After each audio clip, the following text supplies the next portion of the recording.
Hello, folks. Um, actually, let's fix this. We are not zoomed in enough. There we go. That's better. I like that more.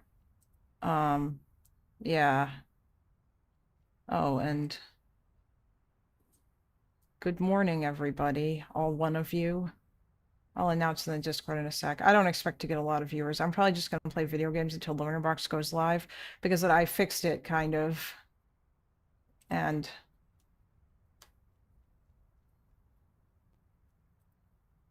oh, all right, cool. Of course, this guy is still here bothering me because he always is.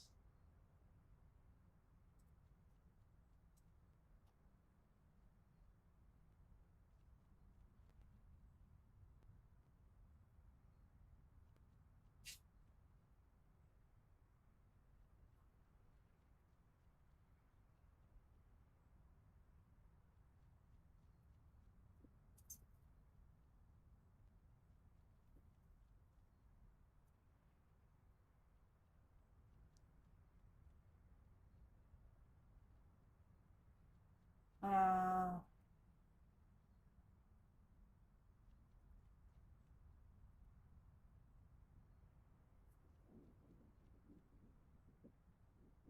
yeah. I doubt anyone is awake at this time. It's so early.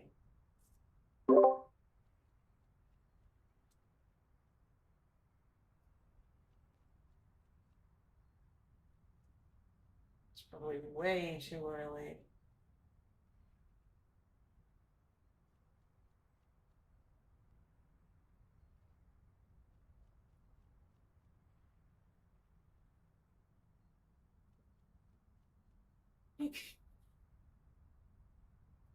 But I'm sure there's probably going to be some people, you know.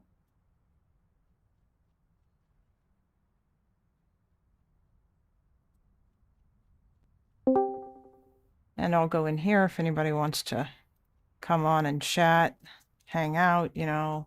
Feel free to join the waiting room if you want to. But yeah.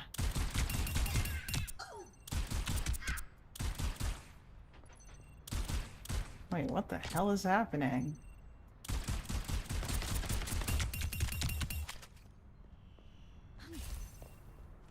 Did they? Oh wait, Mercy doesn't have an aim down sight. That's right, I forgot.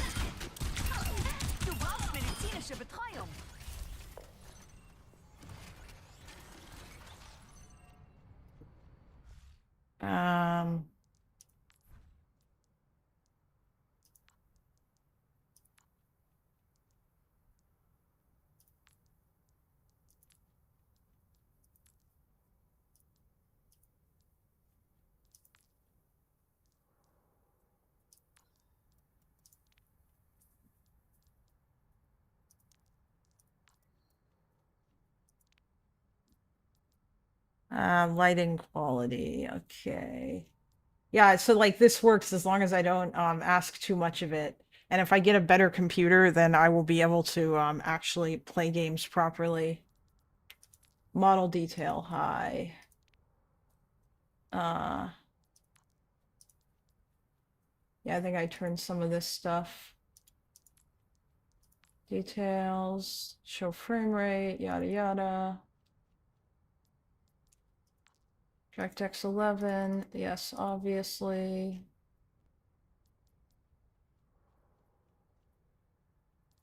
FaceSync.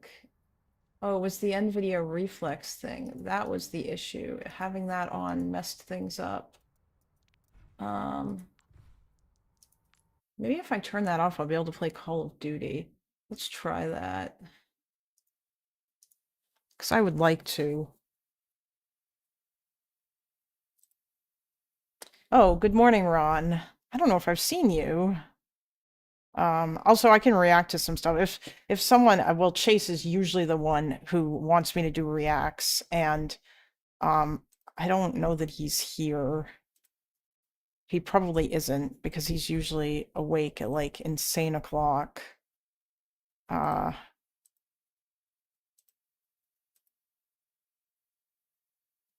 don't actually care about that particular video.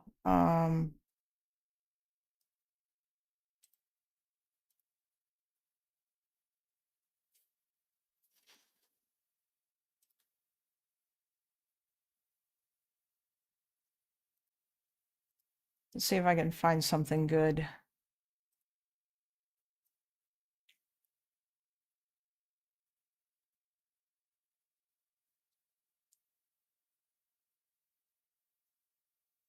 I could watch Dylan debate Drew, but I don't know if that's a good idea. That might annoy me a lot. Cause goddamn, Drew is so long-winded and he takes forever to say anything.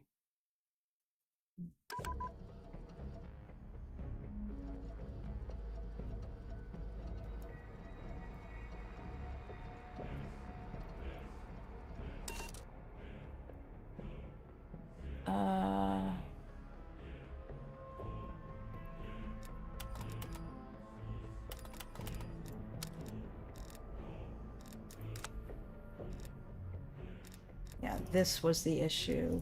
That I don't think DLSS matters. I can turn that back on.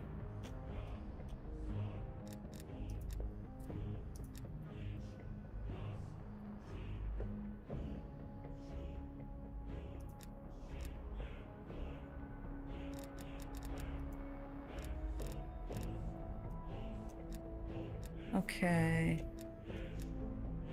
Frame rate unlimited.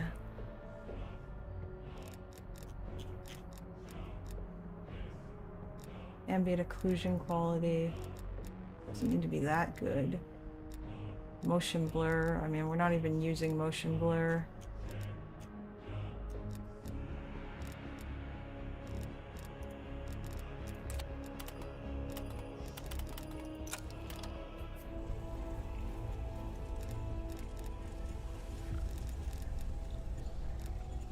Let's do this again, because I don't want to be a dick.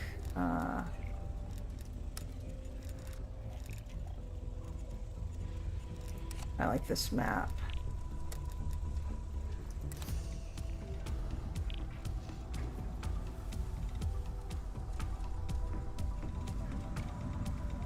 This probably won't work though, because this game requires way higher, or I think this game uses way more CPU than GPU, and I think that's probably why Overwatch works, because my CPU is the thing that's bottlenecking me here.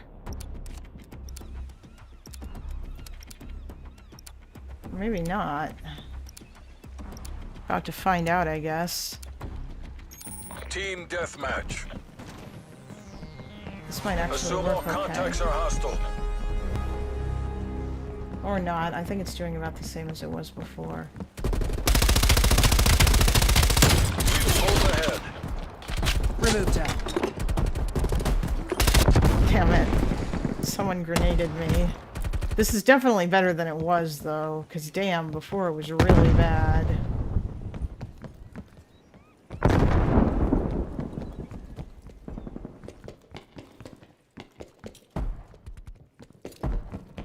We've fallen behind.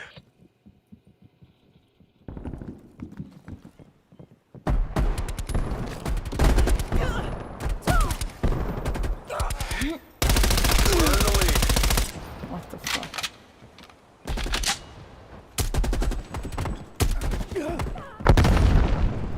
Contact down. I'm not even playing against real people. I don't know how well this would work if I tried to.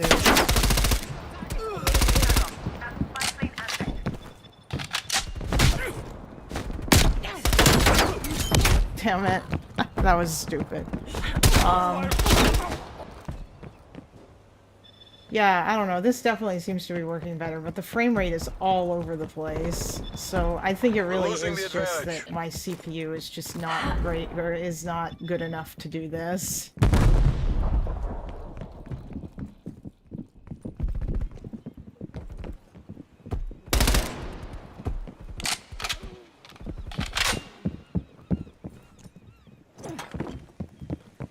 Okay.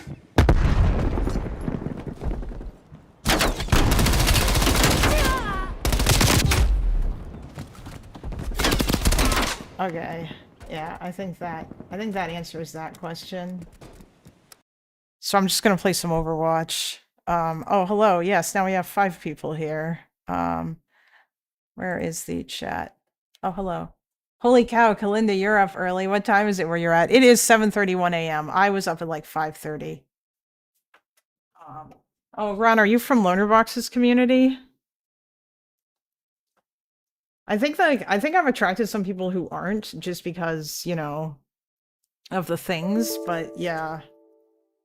It's or because of the things that happen or whatever. Or because like of the YouTube algo. That's right. Yeah. But I guess if any of you are in my Discord and you have like, I guess, infuriating videos that I could react to, you could throw them my way. I can also, I think there was a Kyle Kalinske video that I think I wanted or that I had started watching that also infuriated me, that I was going to react to. So, hold on. Let's see here. Secular talk. The thing about Kyle is that when he's talking about MAGA, he's really good. But it's just the rest of it is always so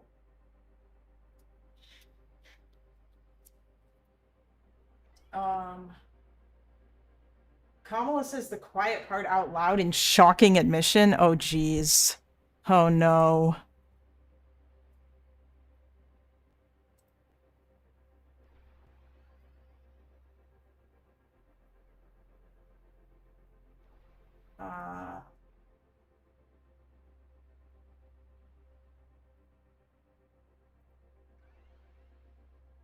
Okay, Kyle. Disappoint me more.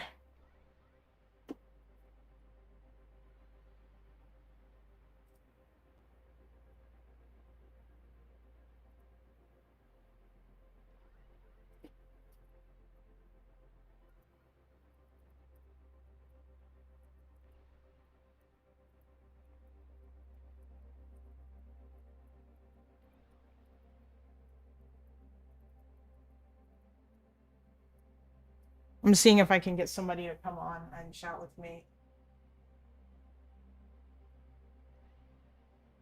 But I kind of doubt that he's awake right now. I don't know that anybody is awake right now.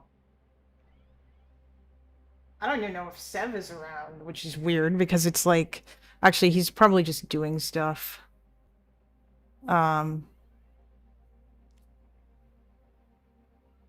Okay. Well, I'm just gonna watch the Kyle video.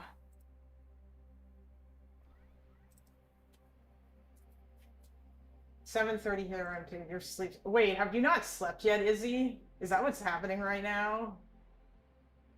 Because that's kind of insane.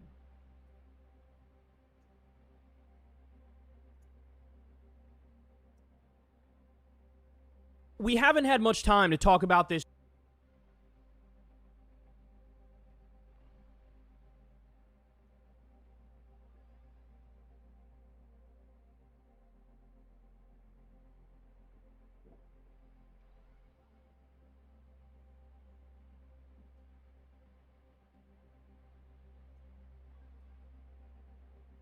Yes, he is Cristobal's husband. That is correct.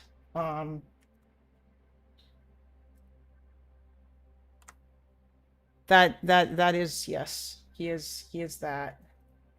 That is who he is.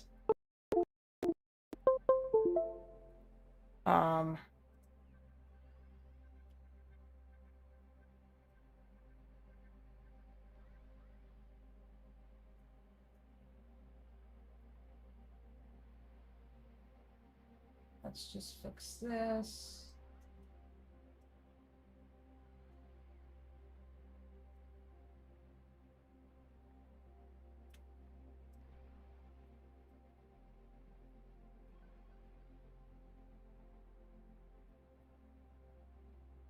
There we go. Yeah, Kyle is, I guess, I don't know, he's kind of a little bit too much of a, he's a progressive. And I thought he was a social democrat, but apparently not. Apparently Kyle is not a social democrat. Ow, cat. Apparently he is just a socialist because he said some crazy stuff in his last video. Damn! What are these queue times, bro? What is happening here? Oh god, I'm gonna have to play tank, aren't I? This is gonna be annoying.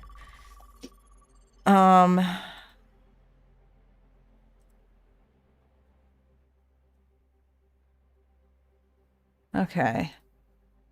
Did he used to be more reasonable? I feel like he did, but that was a long time ago.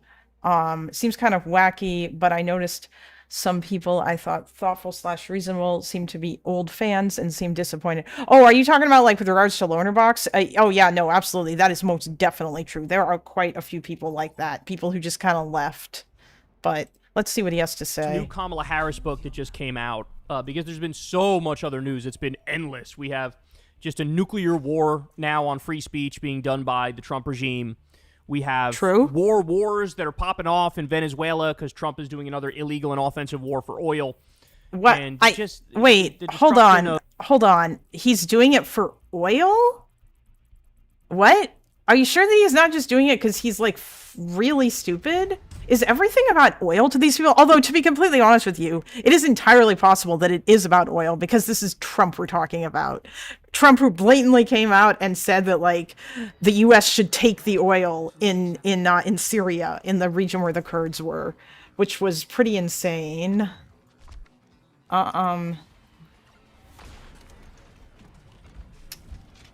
Okay, we are attacking. Wow, this is different. Of everything that's good and just in this country, war on checks and balances and the Constitution. So we've just been so busy, but I've had my eye every now and then on these Kamala stories that have popped up because I guess her book came out.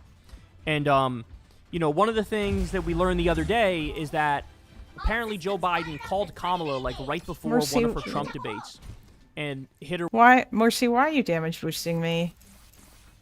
You shouldn't be damage boosting me. You should be damage boosting one of our DPSs. Nobody knows how to play Mercy, and it annoys me. I would like to be playing Mercy right now, but I can't, because I would have to be waiting 15 minutes. Anyway. With, like, you know, your brother tells me that you've been bad-mouthing at me or something like that.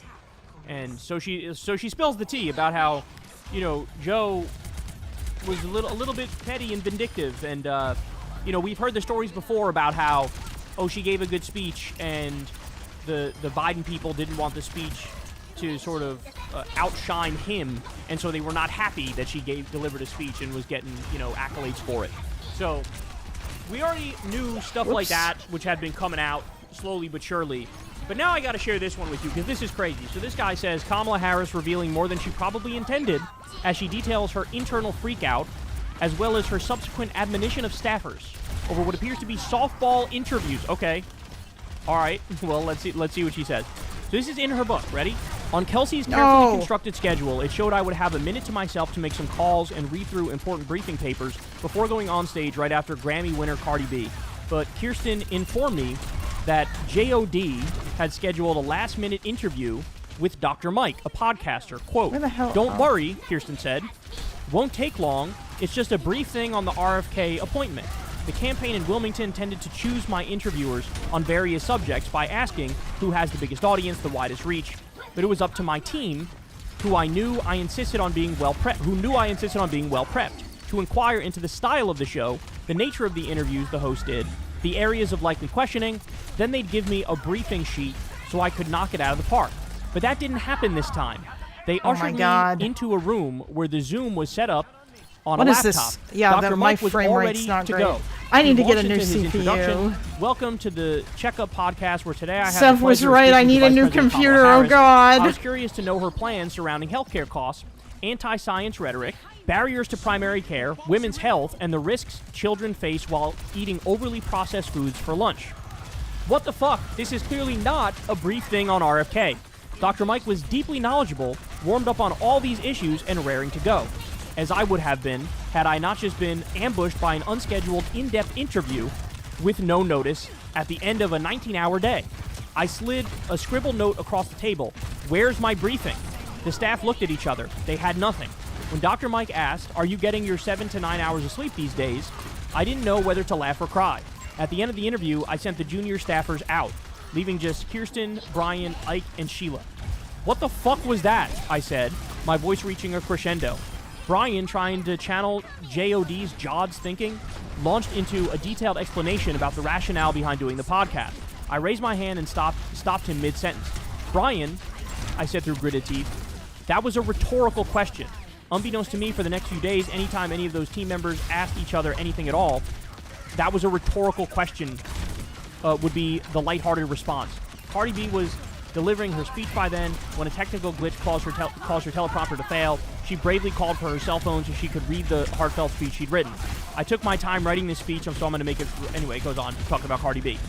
But what she's saying there is, what Kamala's saying there is, she flipped out at her staff because she had to do a podcast and she had to, like, talk off the cuff extemporaneously. I am usually much about better than various this. Why issues hasn't anybody in regards to health? moved And she was furious this? at her staff for not prepping her Jeez. for such an interview. Look, man, I don't... Like, why be a politician then? Why, like, if you're not good... This is the exact sort of shit that should... Yeah, I don't know if I can focus between... I don't know how Loner even does that. Like, focuses between playing WoW and this. Also, so wait, Kyle is mad because that...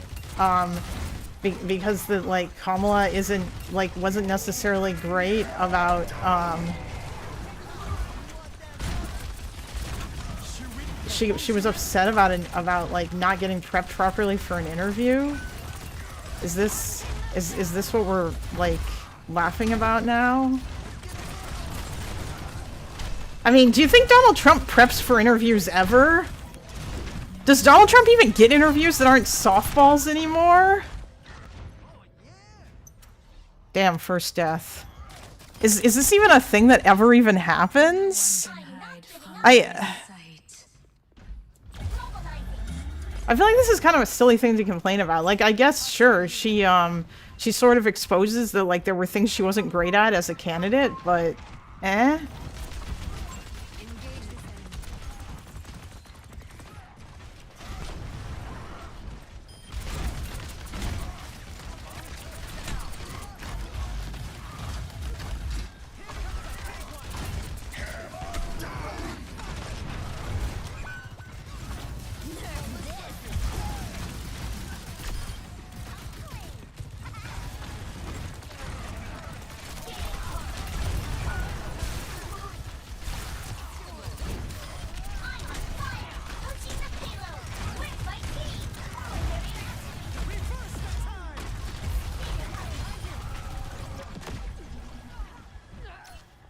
Alright guys, come on, we can do this. Let's go.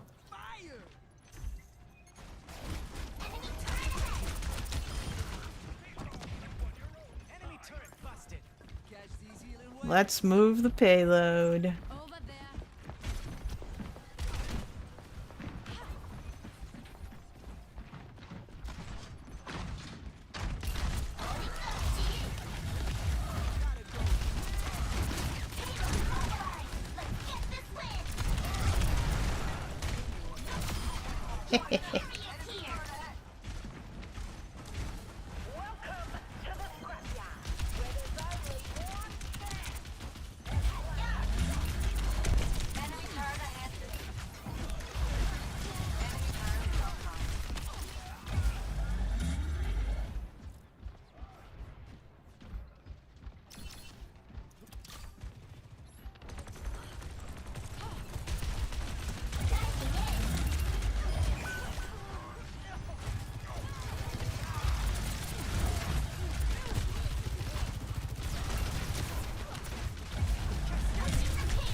Okay.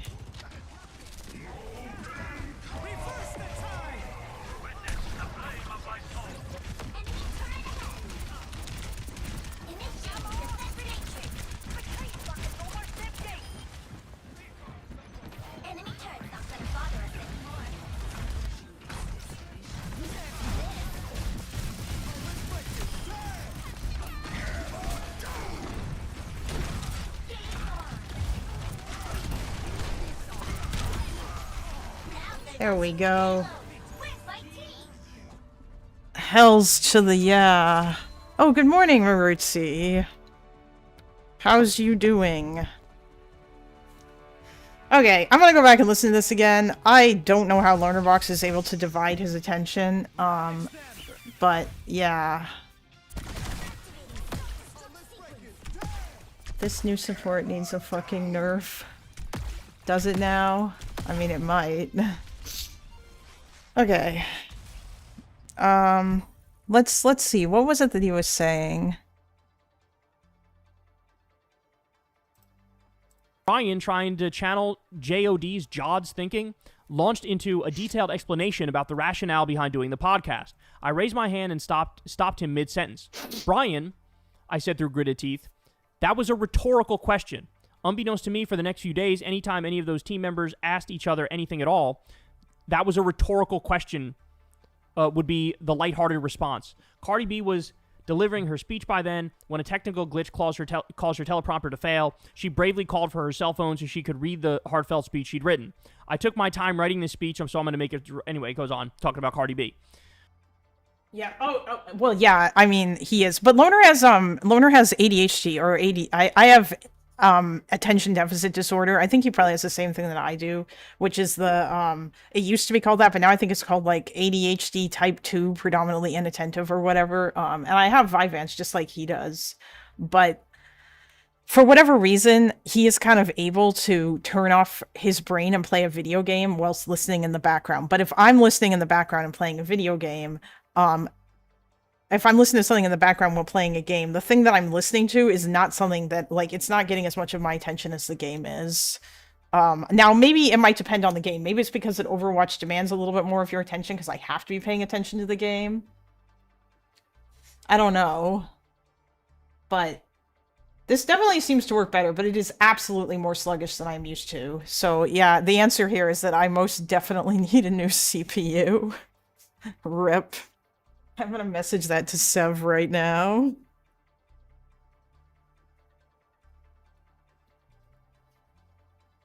Which means that I need a new computer.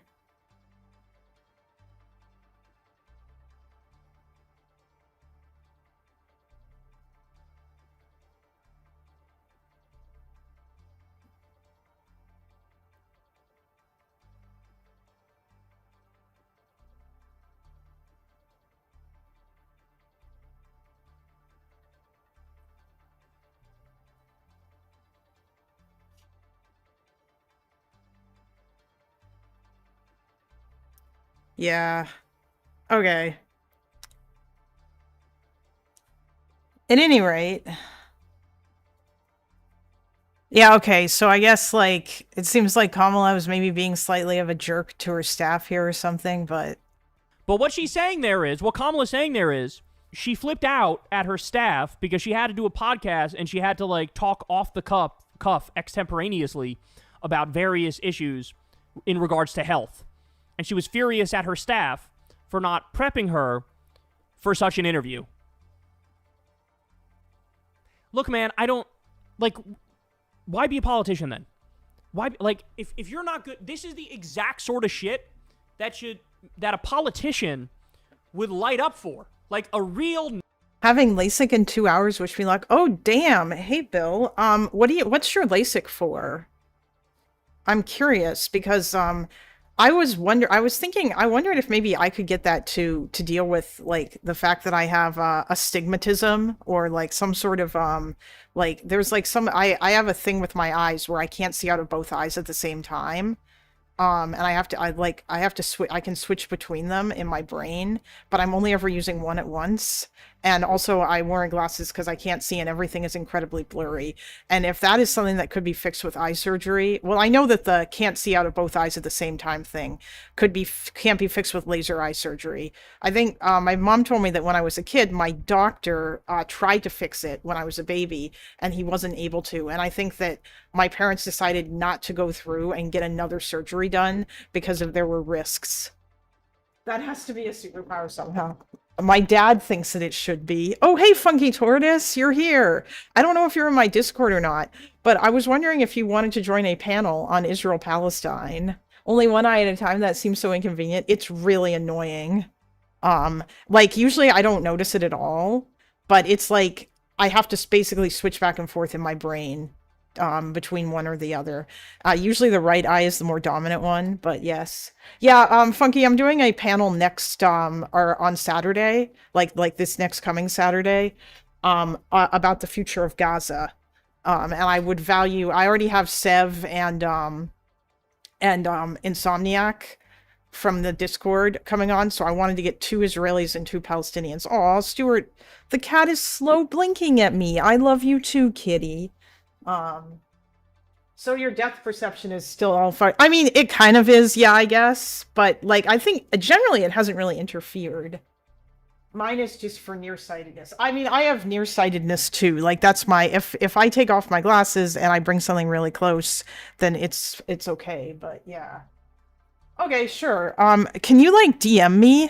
You can also join my Discord, which there's a link in the stream description if you haven't already. I didn't even look. Maybe you're in there. And maybe you just haven't ever been around. And yes, Teuton is in my Discord. Oh, hey, the Medi joined my Discord too. The guy who is like Sundowner, basically. But he's never gonna say anything. I probably wouldn't have gotten it done due to side effects, but my dad's insurance is covering it and it expires in 2 months when I turn 25. Oh, yeah, yeah. I don't know that my insurance will cover that. You know, so that's kind of a unfortunate thing. Hello, sir. I'm sure Loner will be live soon.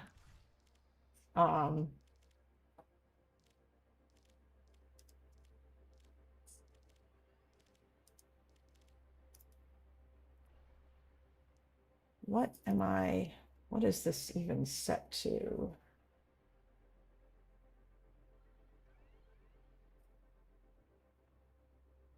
I mean, realistically, I probably could stream if I just dual booted with Windows and Linux, but I refuse. Instead of like running Windows inside of a virtual machine with a separate graphics card and then still running Linux and running Windows on top of it, which my CPU can't handle if I'm trying to like stream games.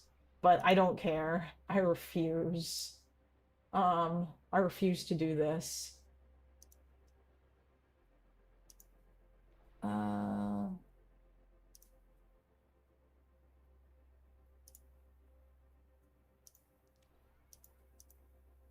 Oh, there we go. That's at least a little bit better. Want to wait 8 minutes in queue? Well, you know what? I can just...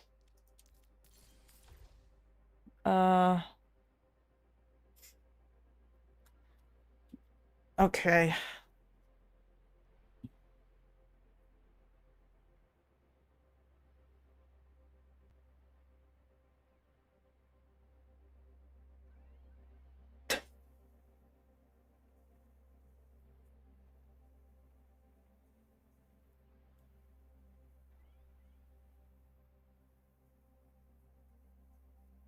All right, what is he saying? So why even be a politician?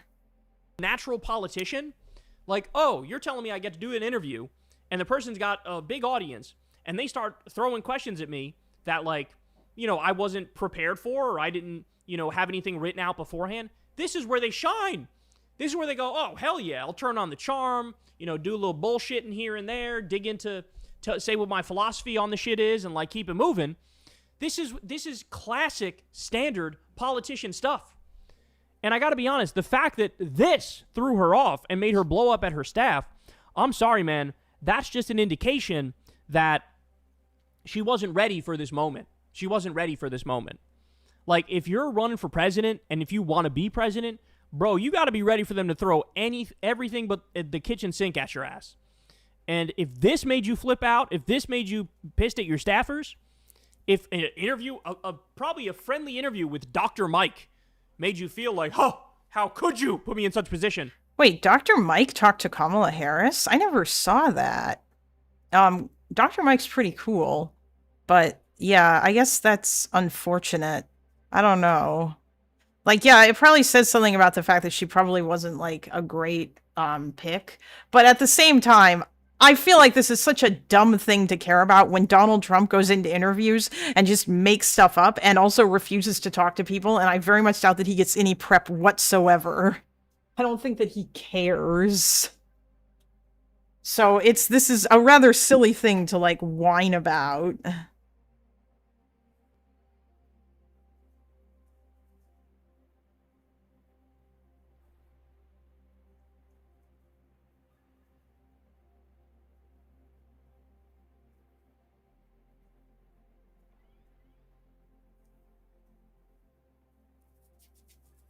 Okay.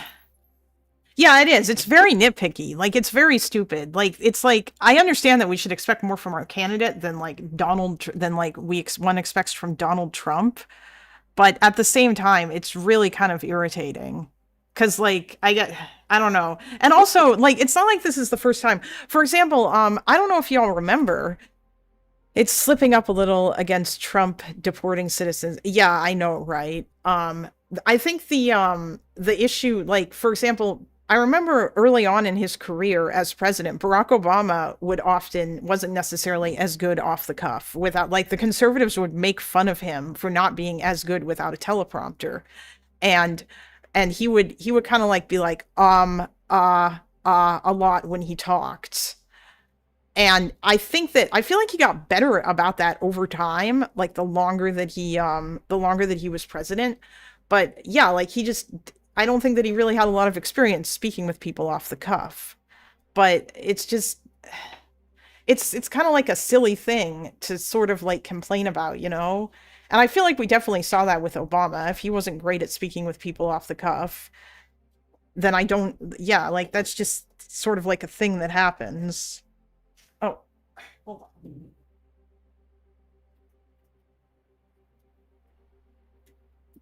Oh.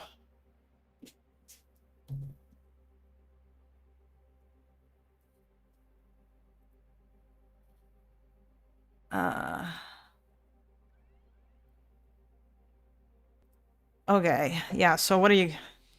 Man, like, how would you deal with world leaders and shit? Now, don't get me wrong. Of course, I'd much rather have Kamala than Trump. No doubt about that. Thank you for saying that, Kyle, because a lot of other people wouldn't say that, like Hassan. I'm glad at least Kyle is, like, willing to admit this fact, even though I think in the lead up to the election, he spent way too much time being super mad about, like, Gaza, to the extent that, like, he was basically pushing the whole, like, like the... Oh, also, do I not have the,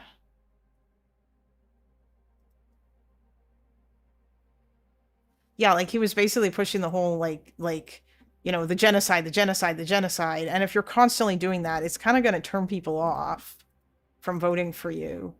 Half of Kyle's content. Yeah, that's my issue, right? Is the extent to which that he is obsessed over this. And it's really kind of annoying. Like, it's incredibly annoying.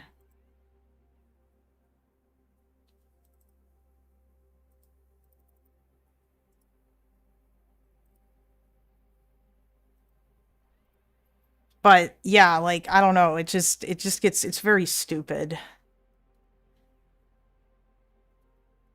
Huh.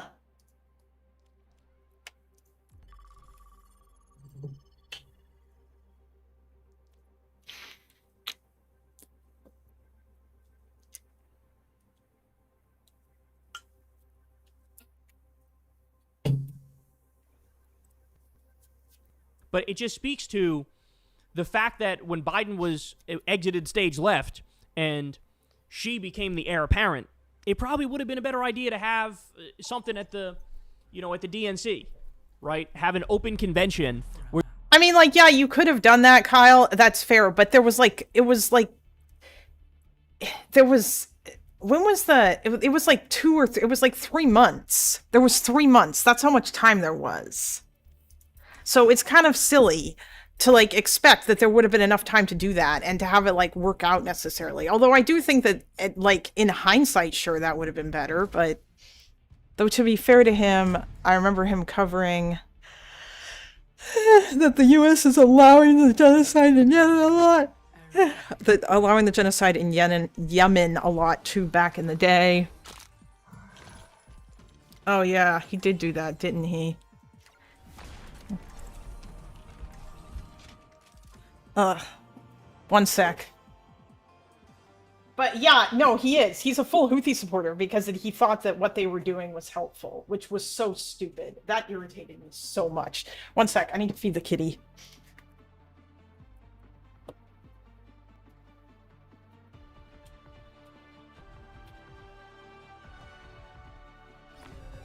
Time to save the world? Game on! All systems fired up and ready to engage. 해보자고!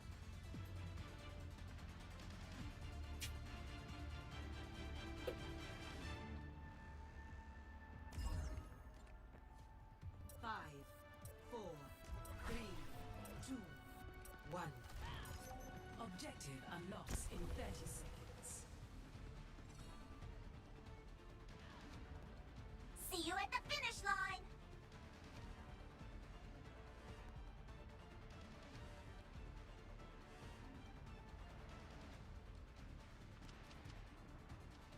Oh crap. Beyond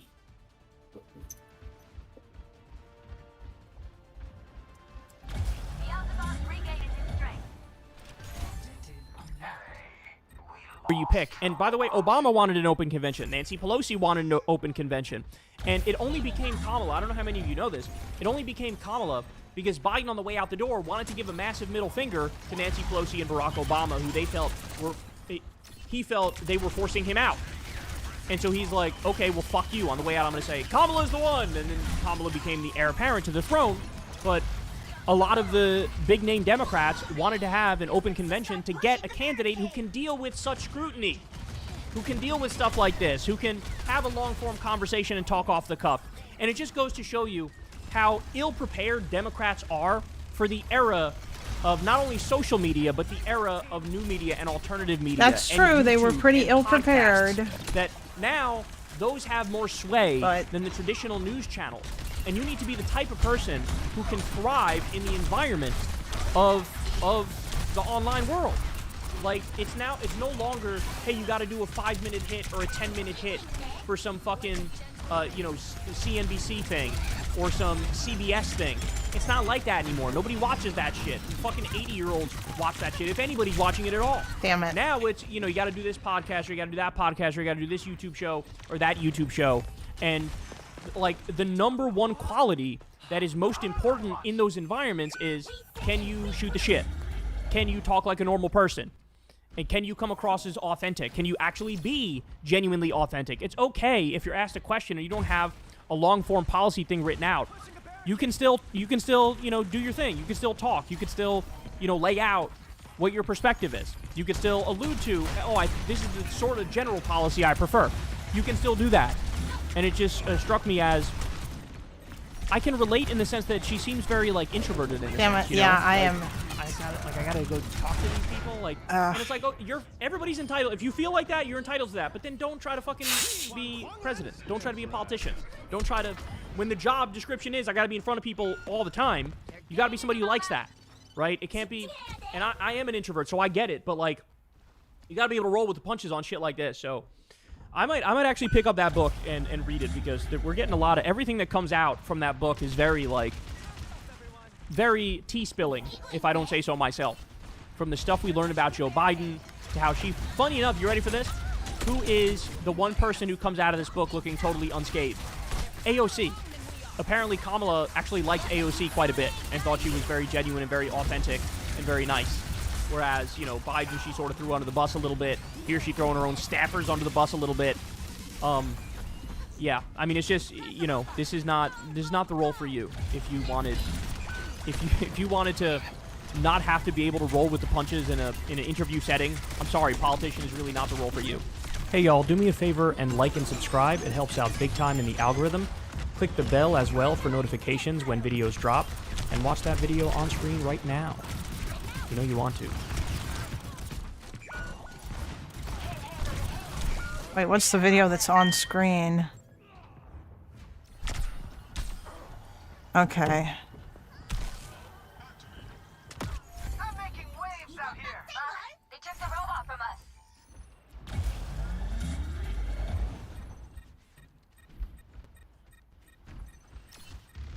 Yeah, it's so weird playing this game at not 125 FPS. I never thought that the difference mattered, but it absolutely does.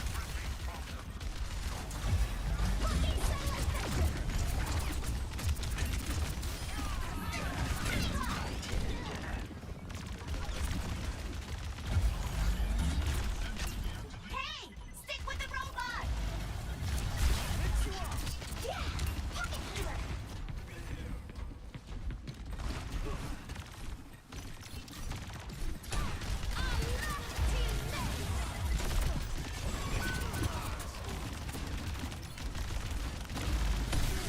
Forward barrier activated.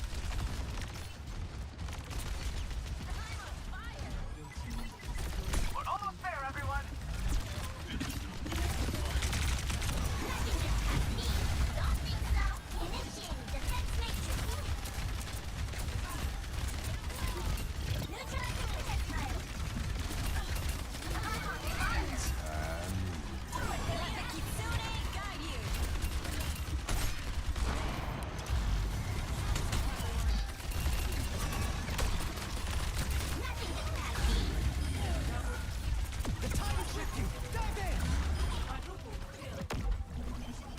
Oh, nice. Reaper got a whole bunch with that. We are in the lead. Eyes on the bad guys. Forward spawn active.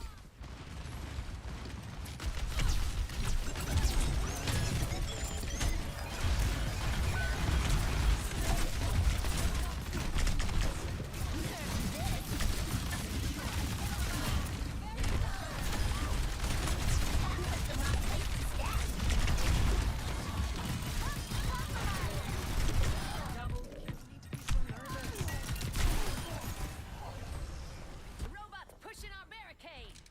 Okay.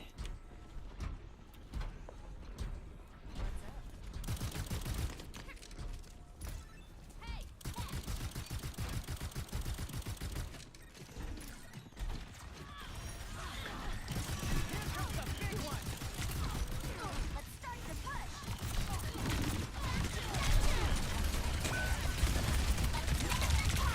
Damn it.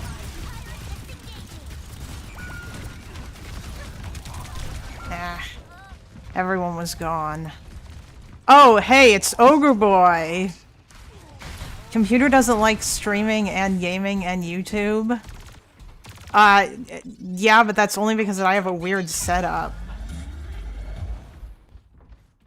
Because of the way that I'm doing this, it's not because that it doesn't like, I mean, if I get a better CPU, then it will. But that doesn't matter. It's a Windows VM on Linux that causes it. Yeah, it's because I'm doing GPU pass-through, basically. Like, I can play games just fine if I'm not streaming. But, yeah. And I'm just not, you know. I'm surprised that you're here, Ogre Boy. Who told you, by the way, that if you're even still here, who told you that that I mentioned you? It's just so weird that that's something that anybody bothered to care about. Because I'm like no one.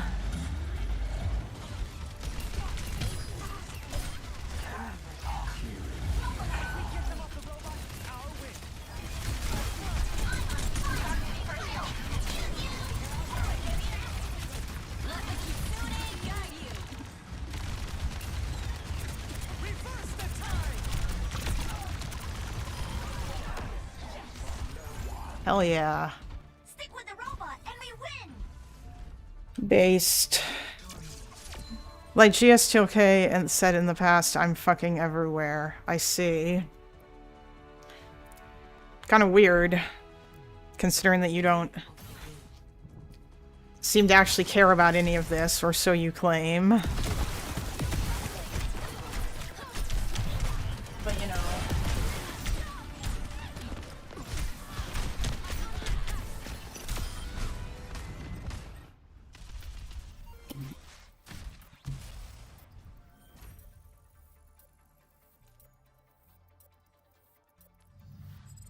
Yeah, okay. I feel like playing this game at like this much FPS is absolutely painful.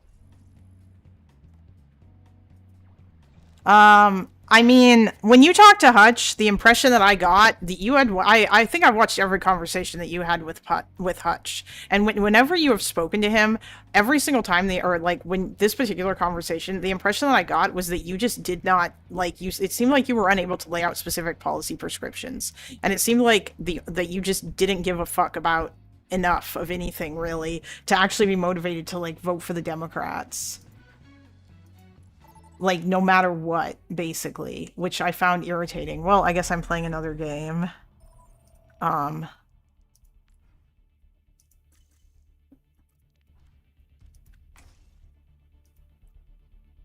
also, you like to strawman people, too, like, really, really hard. Like, I bet that if I talked to you about, like, Israel-Palestine, for example, you'd probably say that I was a genocide supporter.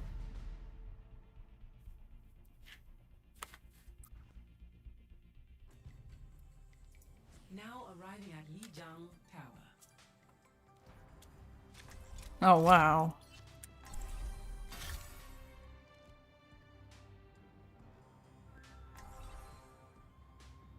I was encouraging people to vote for Kamala and watched her every move during the campaign. Well, you know what? Good for you. That's certainly more than what Hassan did. Don't worry, I'll be right behind you. Heightening your capabilities. But I'm sure that you'll contest that because you dick ride Hassan about, or like maybe even more than Teuton does. Actually, no, I think Teuton still dick rides him harder. Like, do you defend Hassan against like platforming bad, or like for platforming Bad Empanada? Do you defend him for like playing that video where he basically, where Bad Empanada showed everyone's doxes and then showing that tweet that he had on the screen from Bad Empanada that had a whole bunch of streamers' doxes in it? And basically showed people where to go to find their doxes.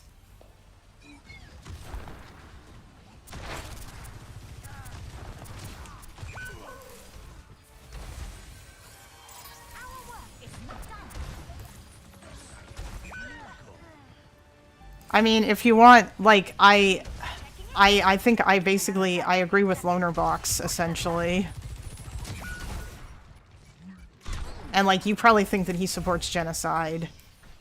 Because my answer to the question is, I don't even know if I believe that it's a genocide, because I haven't seen enough evidence to indicate that. And I don't think that we have enough evidence to know, because genocide is an incredibly high bar. And I also don't want Israel to not exist as a Jewish state. I support 2 states, not 1. I think maybe in the future, we can have 1 state, maybe in like 100 to 150 years after a whole bunch of steps have been taken to work out the bad blood between these 2 groups. But forcing them together right now is a terrible idea.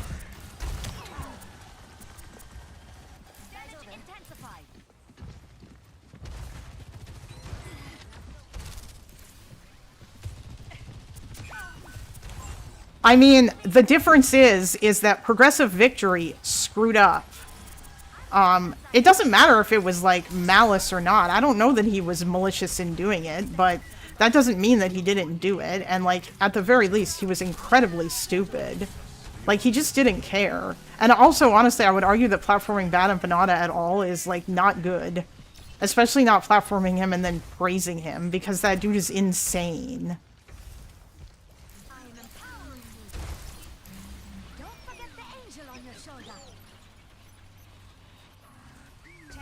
Forcing them together wouldn't be an overnight process. Yeah, but like, how long do you think that it would be? Also, do you just want to come on and talk, buddy, instead of arguing with me from the chat? Personne n'échappe à mon regard. Boosting your damage.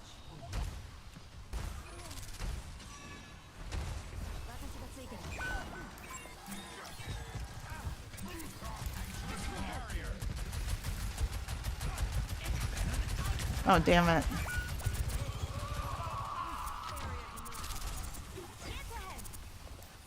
Rip. Heroes never die. This ends now. Oh, God damn it. I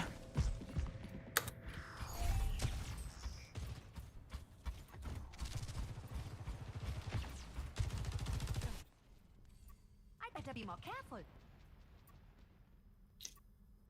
Evidence suggests a sniper ahead. What is that melody?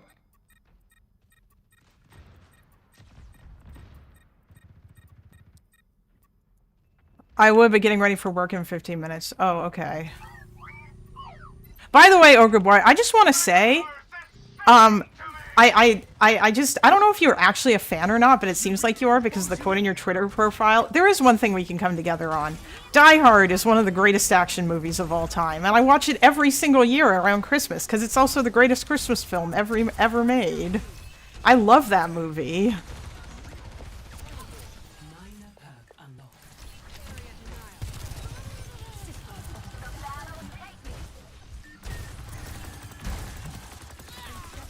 Activating healing stream.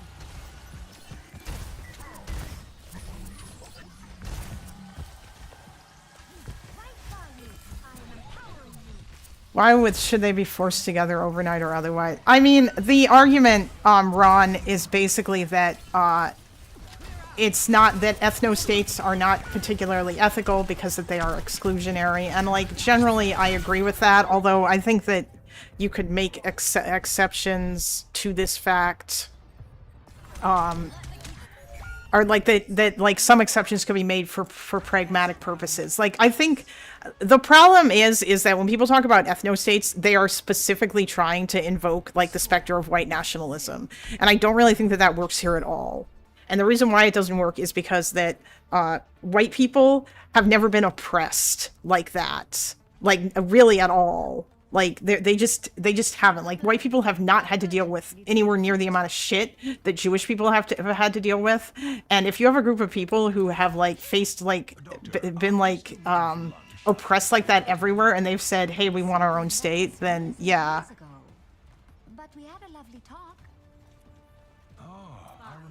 I mean, Ogre Boy, it's not their old house, though, arguably. A lot of the time, it's their parents' old house. And I think this argument that you have a right to go back to land just because that you have relatives that used to own that land, or, like, your parents used to own it, is rather silly.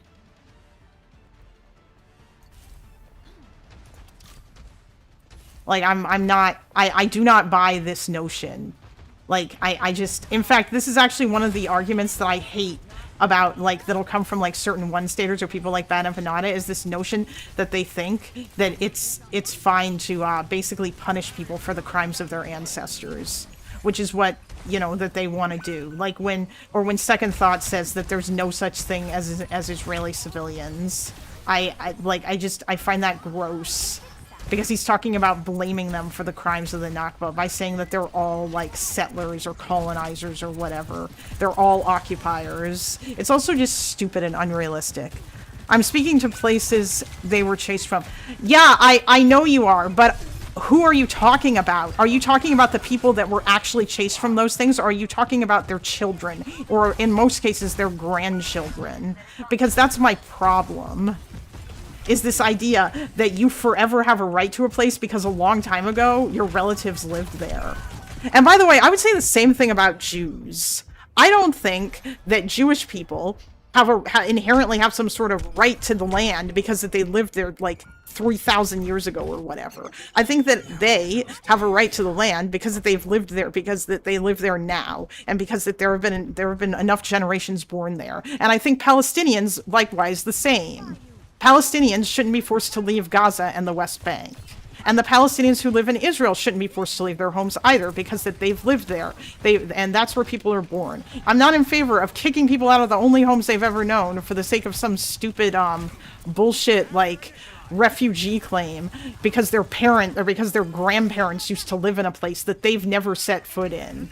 And in order to like make that work, you're basically gonna be okay with allowing all of them back in to a country where they will then be the majority, and then the people who live there now will get fucked because there is 75 plus worth of bad blood, years worth of bad blood between these two people. And I don't think that that's okay. Relatives live there is doing a lot of heavy lifting. The qualifiers on why they don't live there anymore should be a factor. No, it shouldn't be a factor. Like, I'm sorry, but, like, it doesn't, like, why? Why should that be a factor in terms of them being allowed to, like, go back to this particular place? Not if it's going to be at the expense of the people who already live there, which it will. Which, like, that's the problem with all the one-state solution people, is that they don't want to take that into account. And if you try to tell them, or if you dare to point out that, hey, guess what, it's very likely that the Israelis who are living there now are going to get fucked if you, like, just put all the Palestinians, if you do a one-state solution and all the Palestinians get full right of return, because then they'll be a minority, and they aren't going to be treated very well, because minorities in the Middle East are never treated very well. It's just stupid.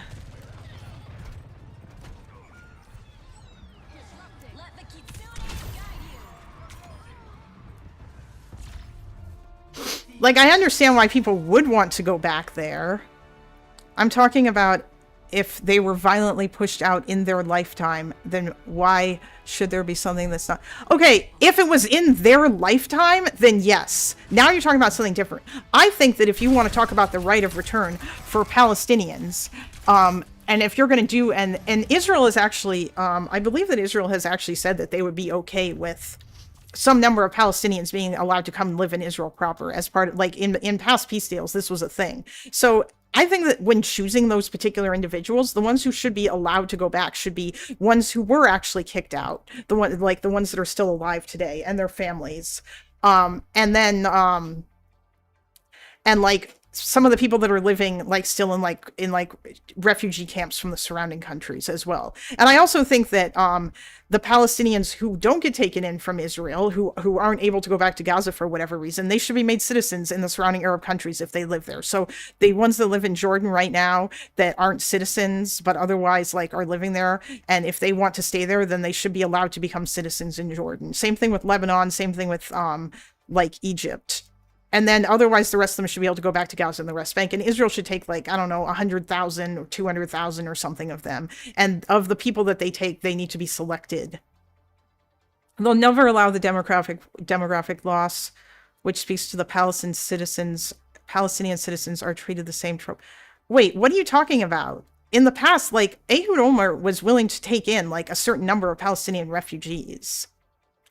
Israel can absorb, like, 100,000 Palestinian refugees. They already have 2 million living there. They absolutely could, and in the past they've been willing to accept this, so I don't see why they wouldn't. And also, the Palestinian citizens who are in Israel are definitely treated better than, like, minorities, than like, a lot of people say that they are. They're not, like, yeah, they have to deal with a ton of shit, and it has gotten way worse since October 7th. But, like, it's not apartheid. And if you talk to Palestinians who live in Israel, or at least some of them, like, there is at least, like, there is one that I know, but...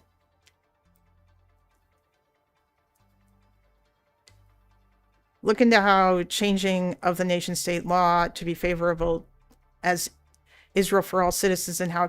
Yes, I'm aware. I'm aware of the nation-state law. The nation-state law is really bad, and the nation-state law should be repealed. There are problems with Israel being really, like, having gone further to the right. That's a huge issue, and Israel is getting more radicalized. There's also problems with Palestinians getting more radicalized over time. But you guys never want to talk about why Israelis got more radicalized, or the cycle of violence, or the fact that Bibi Netanyahu and his types feed into the and Hamas feed off of each other.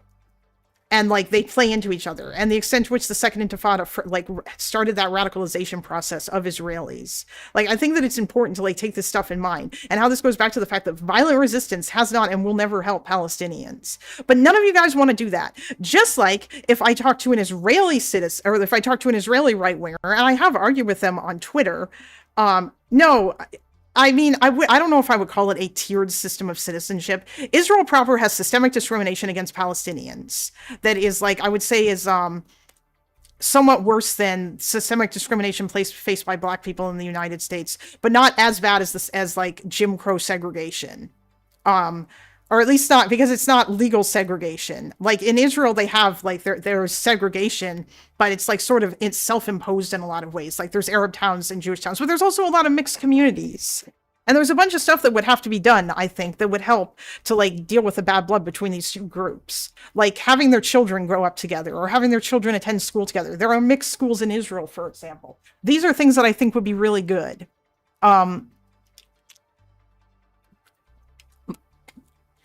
But if you want to do any of that, Palestinians need a state. They need a state now. It's very important that they get a state. And people who argue against that is silly. And like people like Emma Vigeland who say that a two-state solution is apartheid are infuriating. Because all they care about is Israel no longer being allowed to exist as a Jewish state. Because they just want to destroy Israel. And that's the problem with the whole leftist thing. And that's what Hassan obviously wants to, because of the things that he has said. Not as bad is supposed to mean something as long as you can point to other historical examples from around the world or history. No, it's important that you look at this in context. Yeah, I would like to debate Ogre Boy and VC, but he says he has to go to work in 15 minutes. Ogre Boy, what time do you get off work? Because like we can always chat after stream. Or like after Loner finishes his stream tonight at 9, I would be happy to talk to you about this. Also, I think it would be interesting if there's a Palestinian living in Israel. And he actually lives in Kfar Qasim, where the famous massacre happened in the 1950s, and his grandfather almost died in it. I think that it would be very interesting. Like, you could talk to him and ask him some questions about what life is really like in Israel. Because he wants Palestinians to have better advocates. And I want Palestinians to have better advocates. I stream in the evenings. I usually start later. What time is later? Because, yeah, if you stream, then, like, we can talk on your stream or whatever. And I end on my stream. Yeah, like, can you give me a time? I'm assuming... I don't know if you live in California.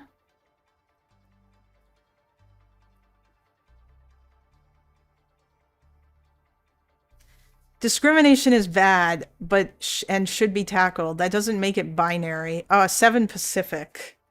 Oh, you do live in California, don't you? That's funny. I feel like that checks out.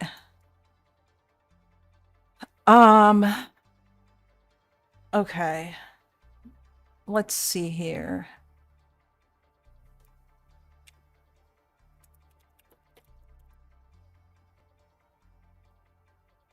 Oh, so you start at 10 p.m. my time. You know what? Fuck it. I'll do it.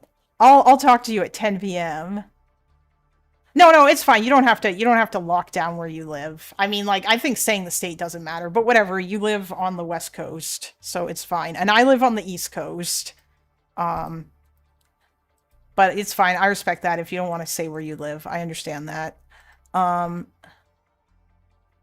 Yeah, you know what? I'll talk to you at 10 o'clock tonight. God damn it. That's kind of insane. Hopefully I'll have to take a nap before then or whatever. Or we could always talk on Friday, like on... Do you have weekends off? Friday and Saturday? Or Saturday and Sunday, rather? Because we could always talk in the afternoon on one of those days.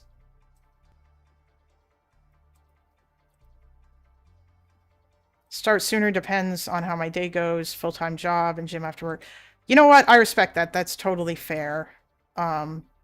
I don't, when I was, right now, I do not have a job, and I am, I've been looking for one and doing some studying and stuff, but when I did, it was so draining that yeah. I hope you don't hate your job, buddy. 'Cause I did, and it did not help. If you happen to be on, I'll let you know. Don't change your schedule for me. Yeah, okay, thanks, dude. I won't. Yeah. All right, bye, buddy. See you. Oh boy. Also, hey, Spider, good morning. You can come in if you want to chat. You can come into the Discord, VC. Yep. Have a good day, Ogre Boy. Have a good day.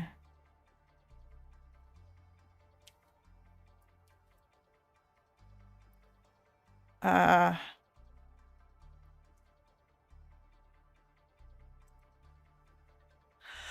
Whew. Yeah, I'm just waiting, I'm gonna do this test like 30 minutes or something, so it's like 5 a.m. right now. Wait, test? Which test? Oh, that reminds me, I should do my practice tests for A plus or for Network Plus. Spider, do you want to test your knowledge? Oh, damn.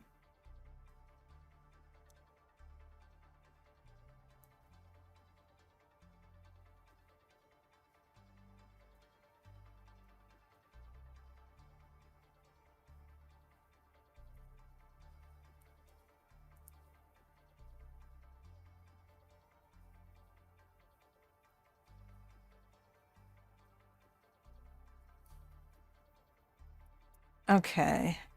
Oh, a math test. Boo. Boo. Disgusting.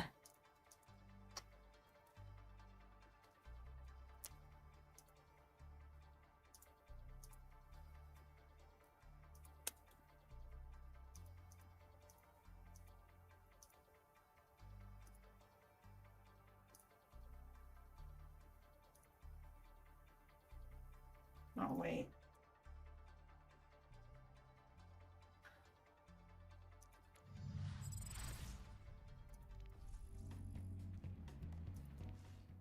Exit to desktop.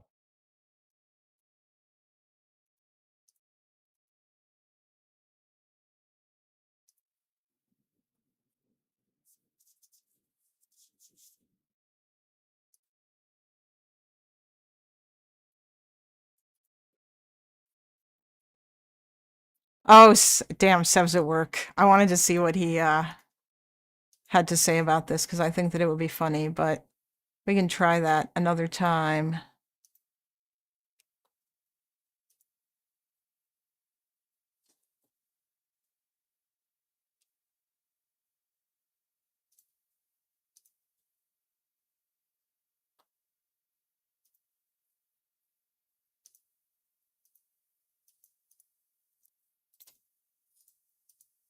Okay.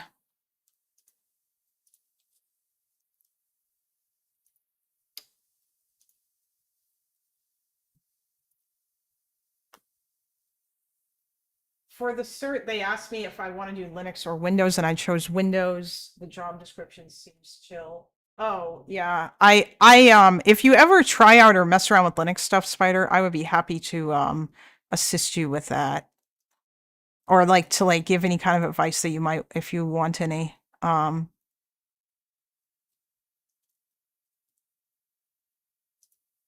Okay. I'm going to hide the chat. Wait, what the heck is this?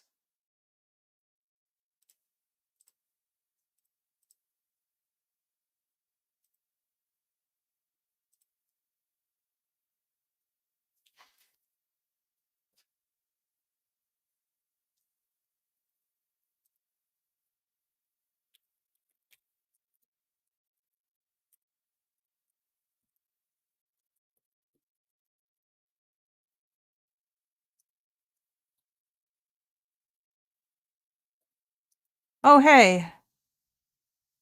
Dropping my life, enjoy your day. Well, thanks. I mean, you don't want to stick around for when I do these practice tests? Um,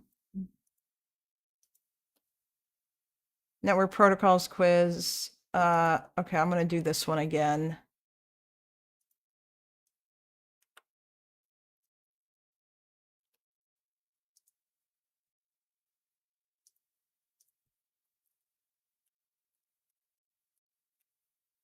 Okay. Yeah, thanks. You enjoy your day as well. All right. No, this is for A plus, CompTIA, Network Plus. I have finished going through all the material and now I'm just spamming these practice tests. And then next month I'm hoping to take the exam. What is the function of FTP? Directory access. Oh no, file exchange. Which of the answers listed below refers to a network protocol for secure file transfer over SSH? That is SFTP. A type of cryptographic network protocol for secure data communication, remote command line login, and other okay. Cryptographic network, yeah, that's SSH. Telnet. It does not encrypt. Does not, oh no, it does provide transmits data in an unencrypted form, provides username and password authentication. Sweet. Yeah, so hopefully we have that debate with Ogre Boy tonight, chat. That could be an exciting, fun little thing.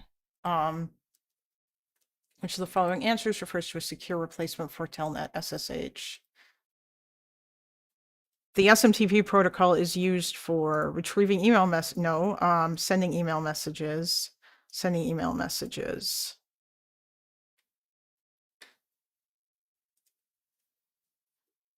Which of the answers listed below refers to a system containing mappings of domain names to various types of data, such as numerical IP addresses, DNS?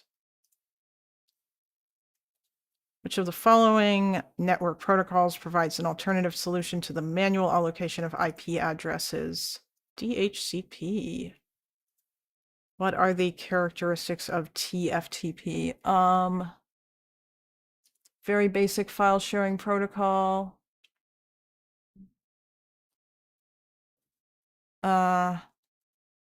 IP Israel Palestine addresses. True.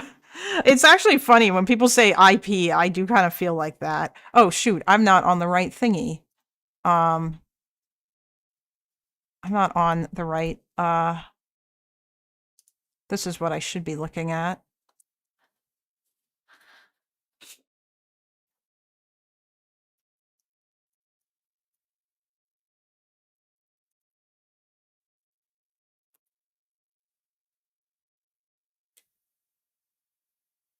There we go. That's better. Okay. TFTP provides no security features, a very basic, typically used for files over the internet. Yeah, I think that's it. Which protocol enables retrieving contents of an internet, obviously, HTTP. Which of the answers listed below refers to a network protocol used for synchronizing clocks over the network? Network time protocol. Hello, Mr. Kitty. A type of protocol used in network management systems for monitoring network attached devices is known as oh, it's this ICMP type of network protocol used for what does this stand for? Oh, Internet Control Message Protocol. Yes. Used in network management systems for no, it's not. It's this. It's SNMP. LDAP is an example of directory access protocol. What is the type of a network protocol that secures web traffic via SSL/TLS encryption? What is the type of a network protocol that secures web traffic? Oh, HTTPS. SMB is a protocol used for file and printer sharing of devices over a network. Which of the following answers refers to a network protocol used for sending and receiving log messages? That is log messages over, that's syslog. Which of the answers listed below refers to a deprecated protocol that was designed as a secure way to send emails? SMTPS. Which of the following answers refers to a directory access protocol that uses SSL LDAP-S? Which of the following answers listed below describes a function of an SQL server? Database management. Which of the following answers refers to a Microsoft proprietary protocol that is used for remote graphical interface? RDP. Which of the answers listed below refers to a network protocol to establish manage, terminate, voice SIP? SIP does the establishment and management and the termination of the connection, and VoIP is for actually sending the voice data. Which of the following protocols is used by network devices to send error messages and operational information, enabling administrators to diagnose and troubleshoot issues with Israel-Palestine packet delivery? That is ICMP. That's the Internet Communication Messaging Protocol. I think that's what that stands for. UDP is a connection-oriented protocol using a three-way handshake. No, it doesn't. TCP uses a three-way handshake, so that's already false. TCP is a connectionless. No, that is UDP. Which of the answers listed below does not refer to GRE? Oh God, that's the enables creation of a point-to-point, delivers, does not provide encryption on its own, encapsulates a wide variety of networks, often used in conjunction with protocols. Oh yeah, GRE doesn't provide encryption on its own. I can't remember what GRE stands for now, but it's it's a point-to-point thing. And it does encapsulate, and it's used in conjunction, and it provides. Oh no, it does not provide authentication, encryption, and data integrity. Does not refer. Yeah, it's this one.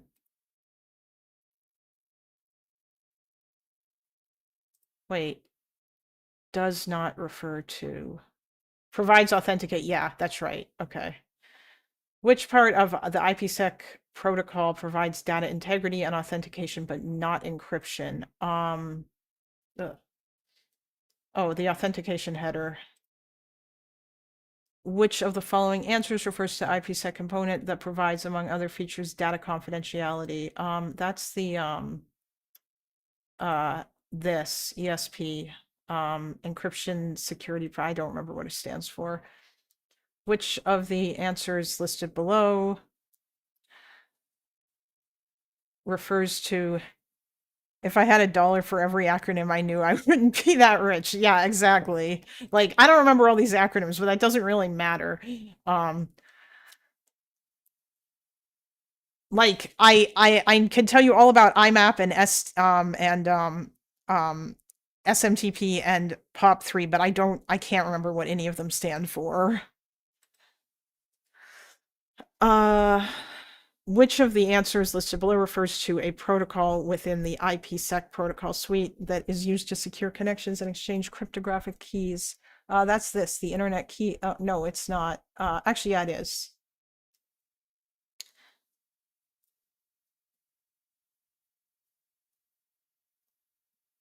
Hell yeah, 100% Reno. Okay, now let's go to the next one where I will get completely borked. The ports one. Because I am not going to remember these.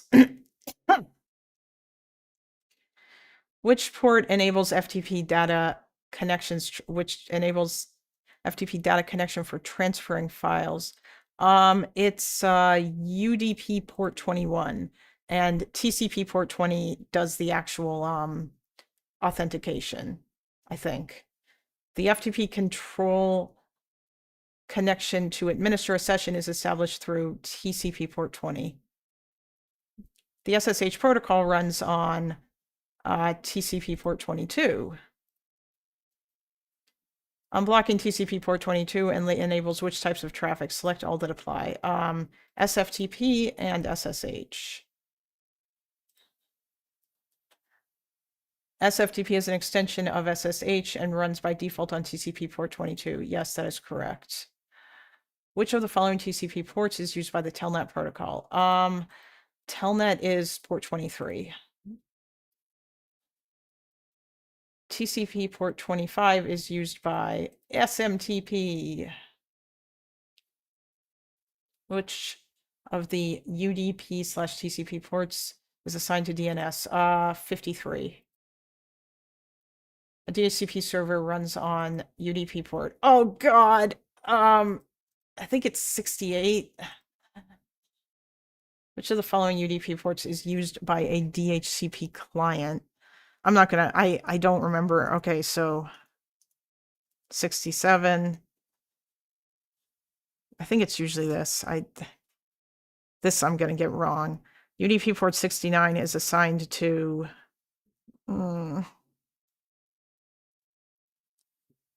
68 is so close. Oh, so you're saying that it was wrong. I'm not gonna go back and change it though, because I don't want to like cheat because of the chat. But now that I think about it, because I had this question before, I'm pretty damn sure that it's actually it has to be this, because I think, yeah. Usually the client, like they're usually not that far apart. Which port? TCP port 80, that's HTTP. That's easy. Which UDP port listed below is used by NTP? Oh God, this is something else that I always forget. It's not 110, because 110 is IMAP, unencrypted IMAP. And I think 110 is IMAP. I can't remember what the POP3 port is now, because nobody ever uses that stuff anymore. I'm just gonna guess. I don't know. An SNMP agent receives requests on which port? Yeah, this is getting like, wait. So these are the ones that I don't remember. What I need to do is I need to get ChatGPT to look at my notes and just make me a big chart of all the ports for the different things that I had. All the important common ports.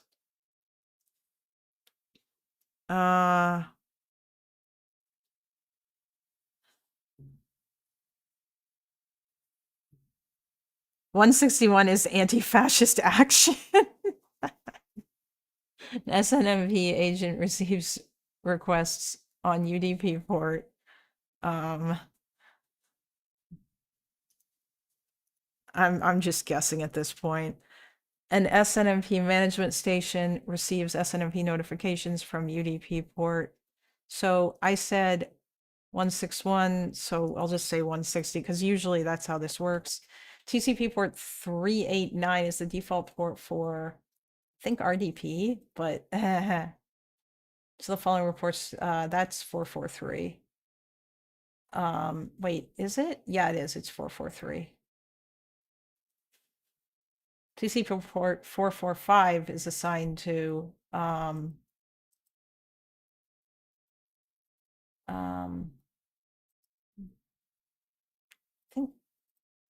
think it's this. I don't think it's IMAP. No, it's not IMAP. IMAP is 993. The syslog protocol runs on UDP port. I don't know. I don't use syslog. I would know these ports if I used any of these things.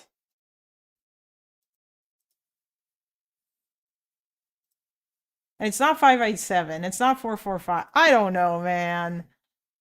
Which TCP port is used by the SMTP protocol for secure mail transmission over TLS? 587. Because that's the only one here that is translog only time zone. A network administrator wants to secure the existing access to a directory service with SSL encryption. Which TCP ports listed below need to be open to implement this change?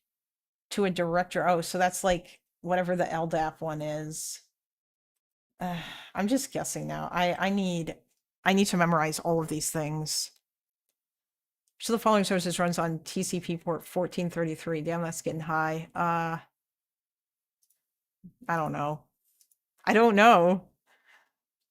I'm gonna A network technician uses an RDP client on their Windows OS to remotely troubleshoot a problem with another Windows machine. Which TCP port needs to be opened for the built-in Windows RDP server to allow the network connection? 3389. I'm just guessing. I don't. Is used for non-encrypted SIP traffic. God damn, this is getting too. Which TCP port is used by SIP over TLS? I don't know.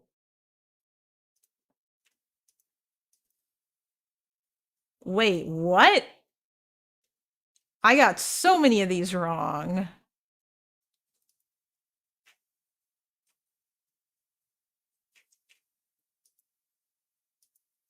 Yeah, of course I got LDAP wrong and SNMP.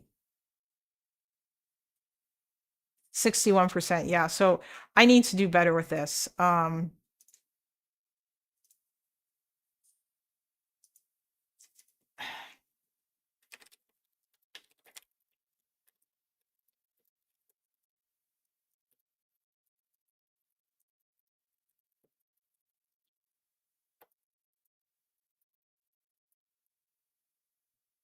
Is that real test? I mean, it's a practice test for the CompTIA Network Plus. And like the exam is like I think probably going to be like a couple of hours or 3 hours or something. So it's just it's broken up into sections, and for that particular section, I needed to do way, way, way better.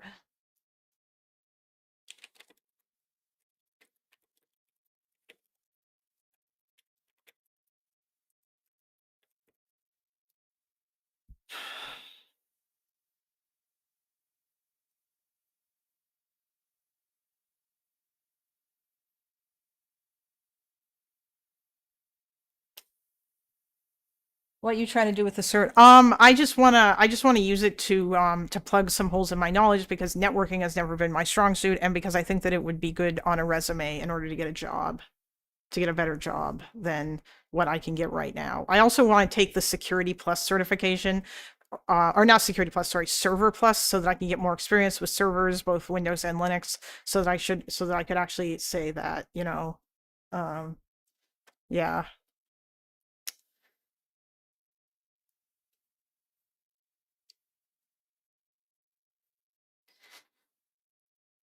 Okay.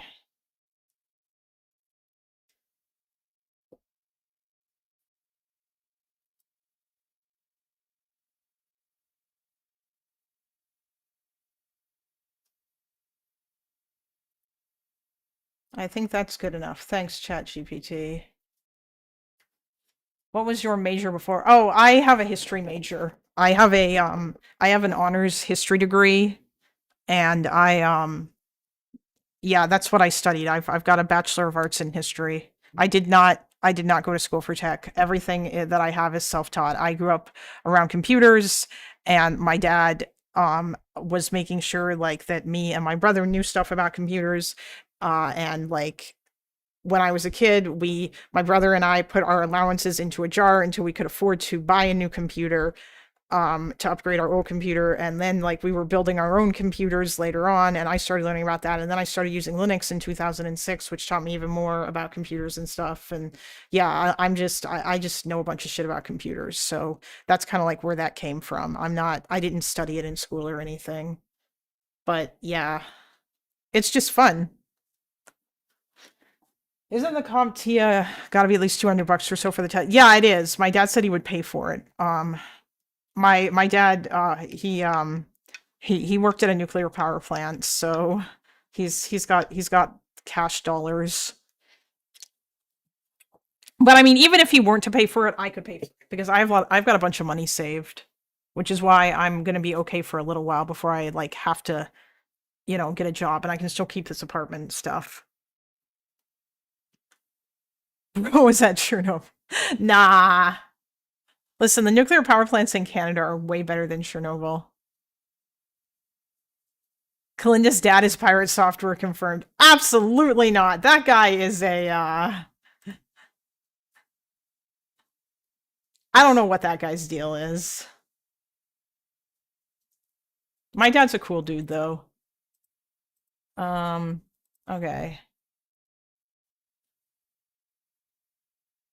Did your dad do tech before or my dad never finished high school. My dad did like construction and and then he went on to do other stuff like and then yeah, like or like he worked in like some construction. He worked as a contractor basically, and then he got a job at a company that gave him that actually like did training because this was a different time when it was possible to still succeed without a college degree. Or without a high school diploma, whereas now I think it's considerably worse in terms of that sort of thing. But yeah, my dad never went to college or anything, but he managed to get a good job, and eventually he worked his way up, and then he had a six-figure income, which allowed him to, yeah, like I would say that growing up, eventually it was like upper middle class that I was, or maybe not upper middle class. We were solidly middle class, but yeah, and then cuz like having a six-figure income doesn't like yeah, my dad had a house he paid off or his my parents have a house, the same house that I grew up in. They did some work on it and they yeah, my dad's paid off the mortgage on it fully now. And yeah, like there's it's pretty good. He did like welding and stuff at the nuclear power plant, but he knew enough about computers and how to use them. Of course, now we know more than he does, but I think that was the point. Um, okay.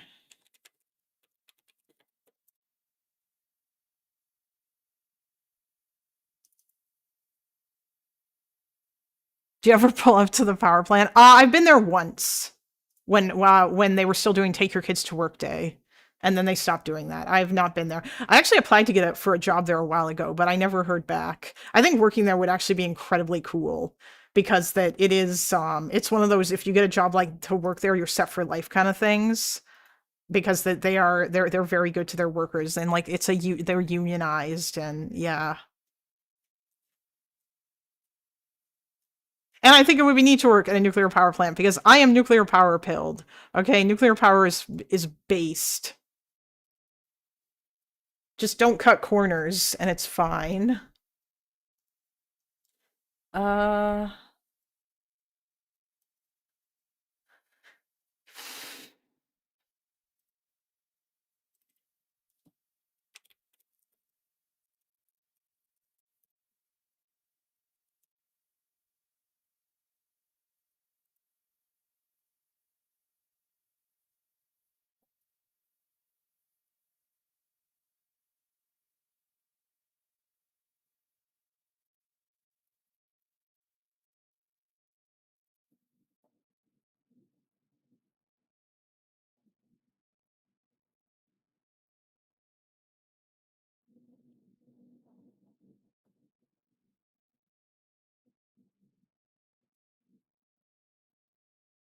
there we go.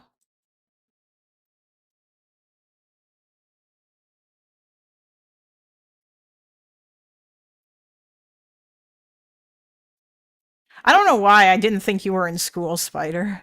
Don't cut corners. Evaporating towers don't even have corners that cut them off. That's true.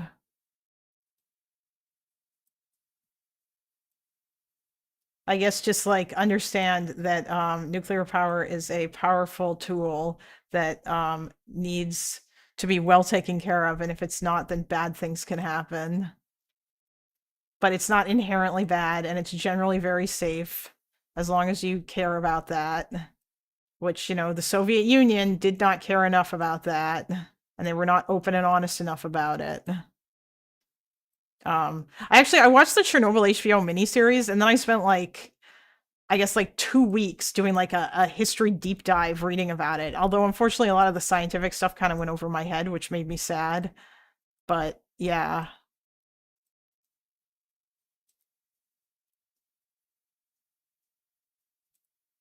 Just because like that shit got real complicated.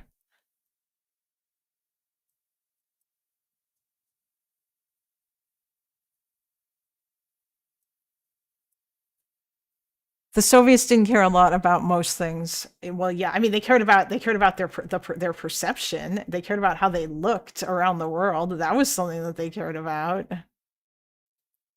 Um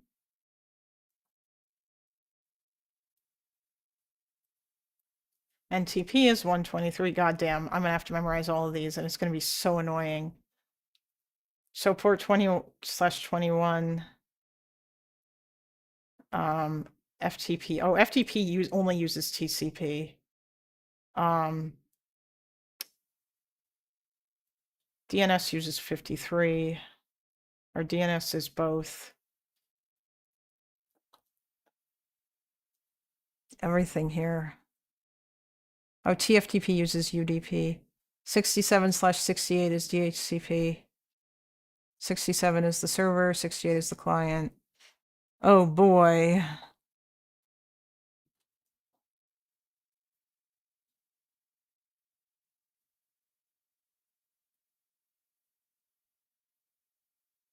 Is Loner gonna go live or what?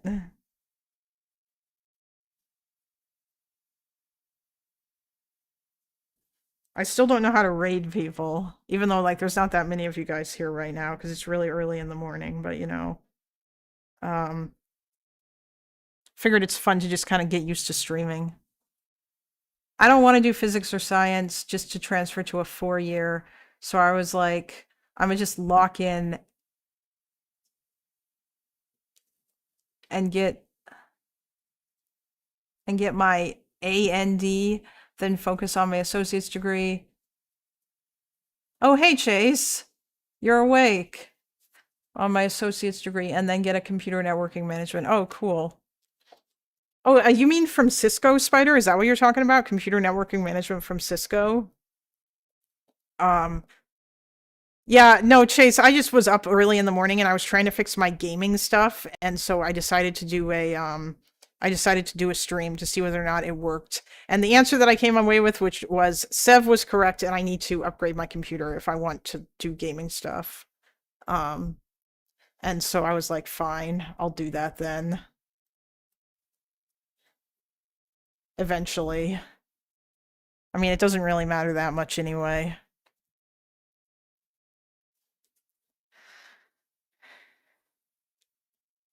You gotta get the VOD and it will say redirect. Oh, okay.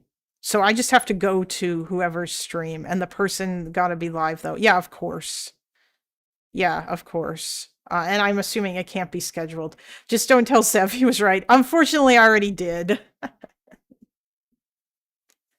Although I was right in that I can play like Overwatch. It's just it doesn't really it's just it doesn't play that well. Cause like the CPU just does not have like my CPU just can't handle doing like yeah.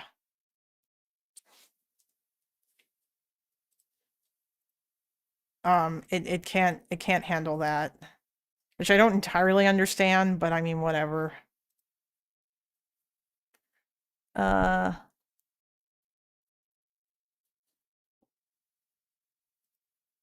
I mean, I don't entirely understand because OBS is using like 6% of my CPU, so I don't know why I can't.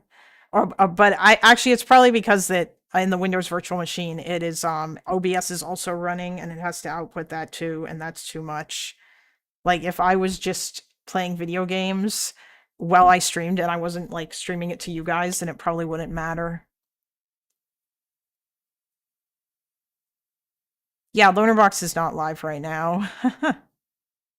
Jank finally went mask off. Yes, Jank did go mask off. What game are you trying to play? I mean like Overwatch or Call of Duty Cold War, which is not like a new game. Basically any game, really. I feel like I should, or I want to be able to do that. But the CPU in this computer is not really strong enough for me to be able to do that because of the way I have this set up. If I was just running straight up Windows, or if I was trying to play the game specifically in Linux, then it would probably work. But the graphics card that I have for the Linux is not as good as the one that I have for the Windows, and so it just is kind of blah. But yeah, like it's whatever. I will upgrade my computer eventually. I mean, I'm sort of coming up on the time when I should probably be doing that anyway.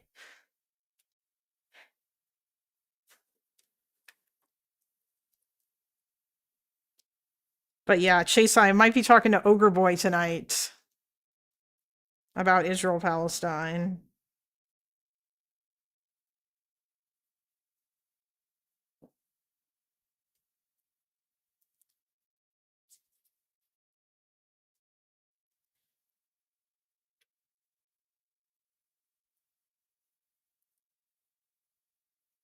Yes, the Hassan tattoo, Andy. I feel like he's never going to live that down. I have no idea why he, like, if he wants to get a Hassan tattoo, okay, I guess, but I don't know why he told the entire internet about it. Maybe it depends, or maybe I'll talk to him either, probably not this weekend, but next weekend, whichever, on whatever day he has off, then I'll talk to him in the evening, because he streams at night. But yeah, I may come back, later tonight and stream. Like, bro's whole face. Yeah, I know. He's the guy who sounds like he's in his 20s, but looks like he's in his 40s or something. Yeah.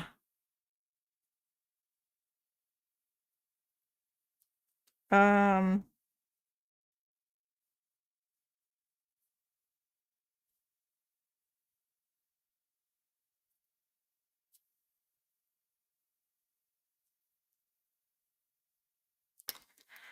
okay. Like, at least get a symbol or logo or something. True.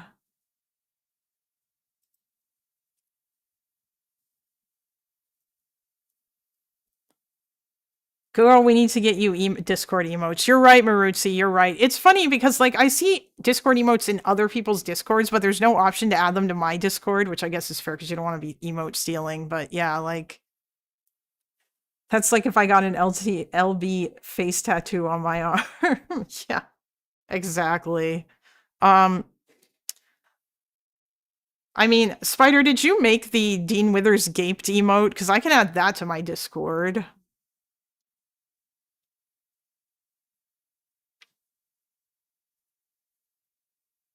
Oh, okay. Yeah, can I add that to my Discord?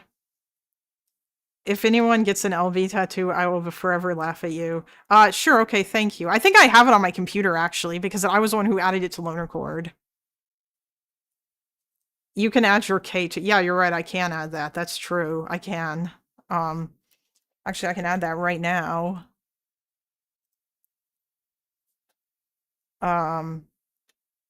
Because I have that as a thing.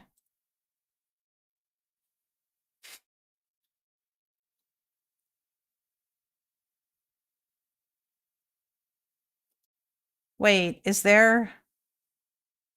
A senior U.S. official said that following the talks between Witkoff and Kushner and Netanyahu, the U.S. and Israel are very close to an agreement on Trump's plan to end the war in Gaza. Hamas still needs to agree, the official added. Yeah, that's kind of important. I wonder what the terms are. It would be nice to know that. You make stickers as well. Oh yeah, you're right. I can make stickers. Although don't stickers don't you have to be don't you have to have nitro to use those? Um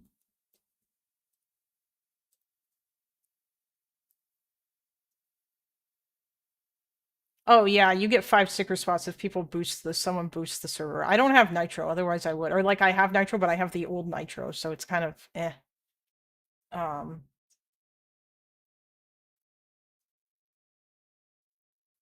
the Hassan sticker. I mean, if you have like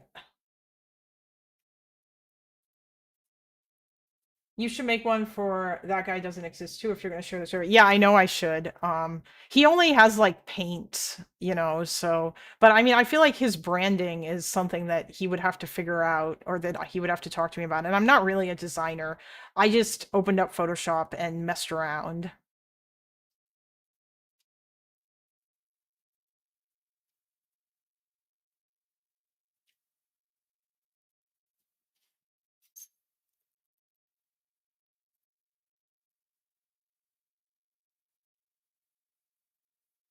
David Hogg called APAC a foreign influence operation, and Nick Fuentes responded by agreeing. Yeah, that's annoying. That's so annoying. It's so stupid that we have all these young people that are basically saying this dumb stuff.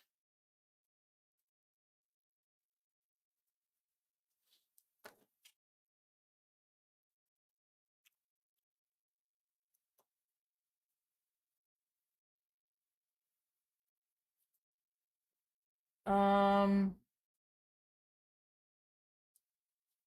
let's see. Oh, I added that clankerphobic thingy that I had before. That's an emote, the one that I added to Lonerbox. Um,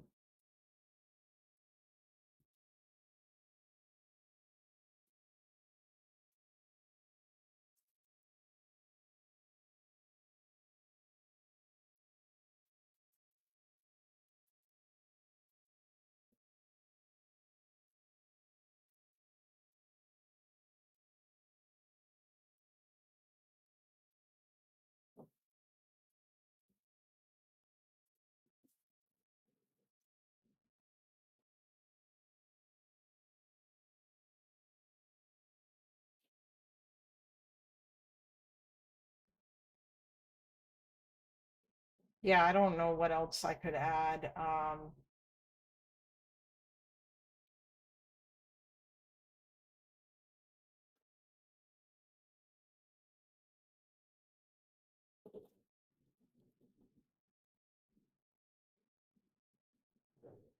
Oh yeah, we have animated emojis too, which is nice. Oh, if there's other content creators that join the server, you should add a YouTube emoji next to their name. I can't do that without like that is a that's a server boosted thing. Like there's a bunch of stuff like that that Lonerbox has because people are boosting the server. And that's not something that I have the ability to do. I can't add emotes next to people's names. Yeah. Um like obviously I should be boosting the server, but I don't have Discord Nitro and I'm not going to like pay $100 a year for it right now, maybe in the future, but you know.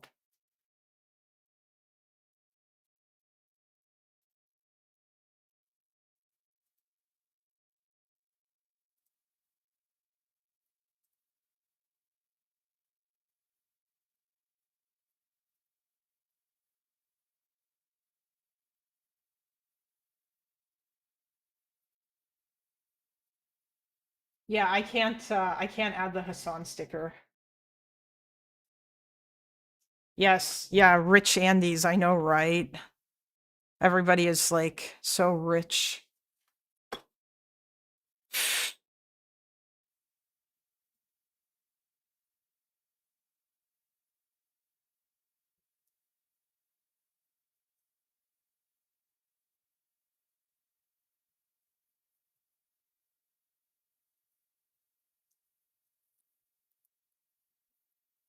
Prostate Prophet responded to Jank by saying Muslims just want more special rights, fighting bigotry with bigotry. Yeah, I'm not surprised. That guy is that is annoying. Um Incredibly annoying actually. But I guess like nobody really wants to talk to him or whatever, but I mean, I don't think that I could talk to him about like Islam and like I don't even care about that. You know, like I think trying to like prove that a specific group of people are like super radical or whatever is just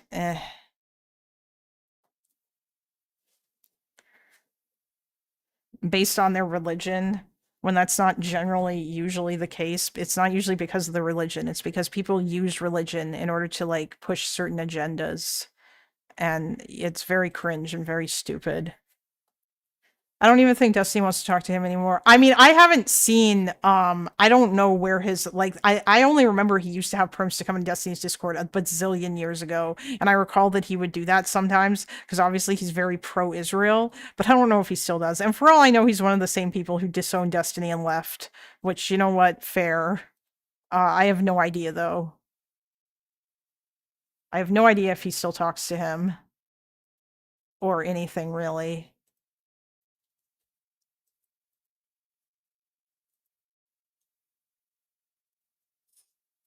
Oh, wait, did somebody? Oh, hey, Spider, thank you. That's nice of you. Thanks for doing that. 100 emojis, 24 soundboard slots. What are the perks that I? HD streaming, animated server icon, custom server invite banner, custom sticker slots. All right, yes, I will add the Hassan sticker.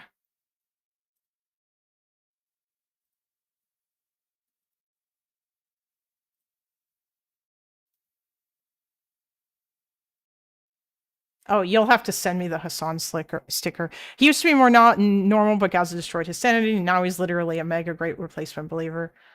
All right, little bro, you got a 2 trial booster. Thanks, buddy.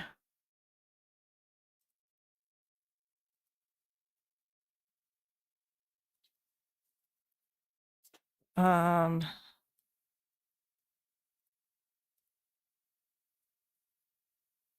thanks a lot. That's very kind of you. We recommend it. Oh yeah, I can add some sort of server icon too.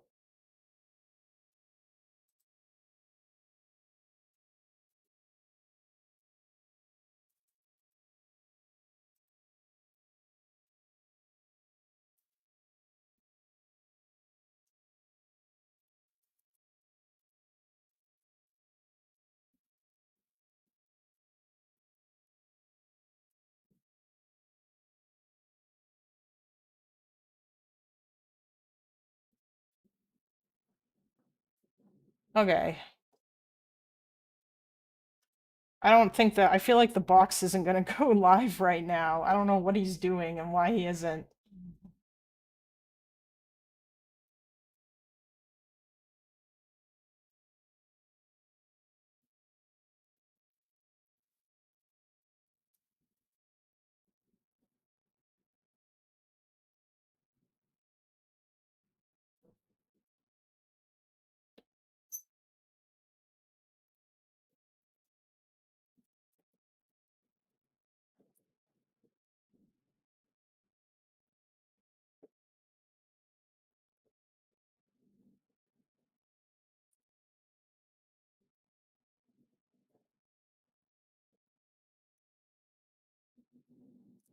Prostate Prophet, what a name. Yeah, I think Chase came up with that, I'm sure.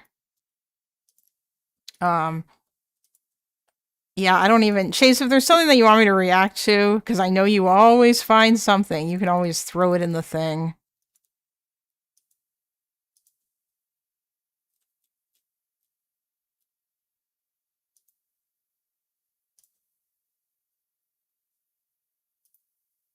John Oliver did a piece on BV. Interesting. Oh, Ava Joy started in Loner Chord. Nice.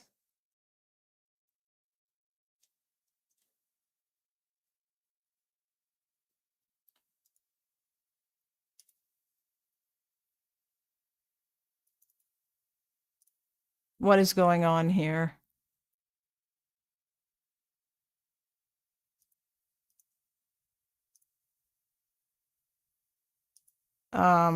What? Oh.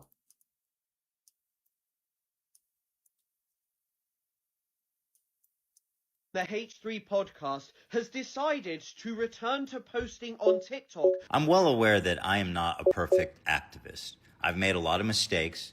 I've spoken from emotion. Wait, was that Chris Cutler? Because it sounds like him, the guy who yells so much. I can tell this guy's a prick before I even hear him. Oh, well, yeah, I mean, you know, oh, hello, Phil, I Goblin.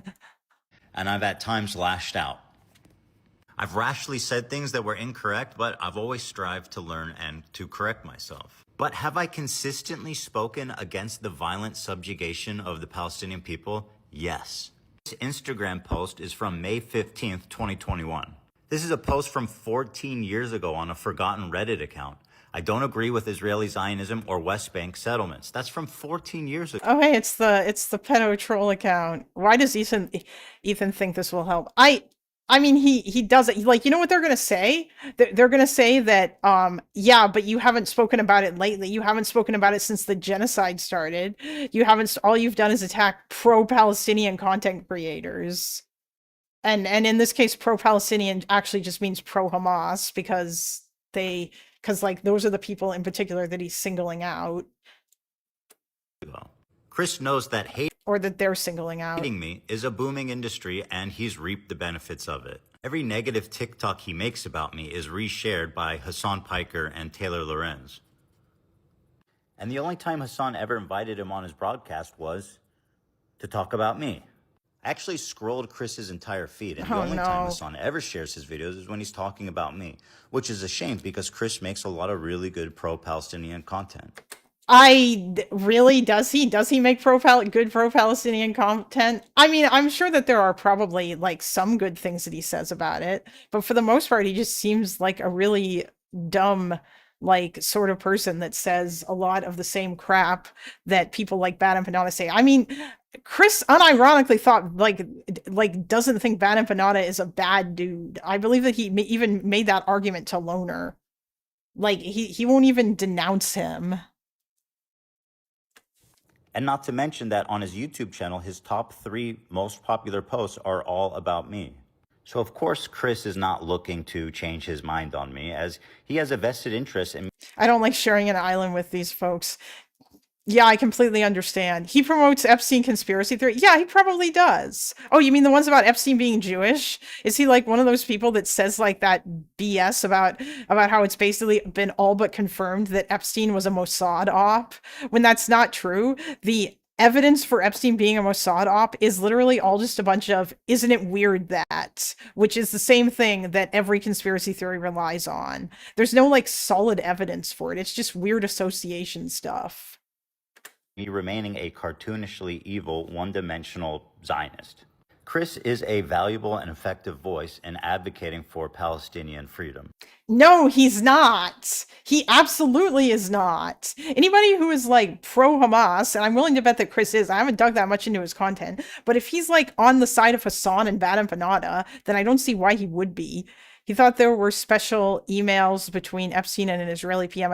I think Epstein had some sort of business relationship with Ehud Barak, I think it was. It was one of the former, I don't think it was Olmert, I think it was Barak. But like, okay, whatever. He was a businessman and he knew a lot of people. This doesn't prove that he was like a Mossad op. It's just another isn't it weird thing. But these guys will bring that up constantly to try to use that as some sort of proof of like Epstein. However, he doesn't ever have to face the complexities of having friends and family that were born in Israel, who oppose the government and who have done nothing wrong. And how it feels to see people calling them Nazis and wishing death on them for nothing more than being born somewhere.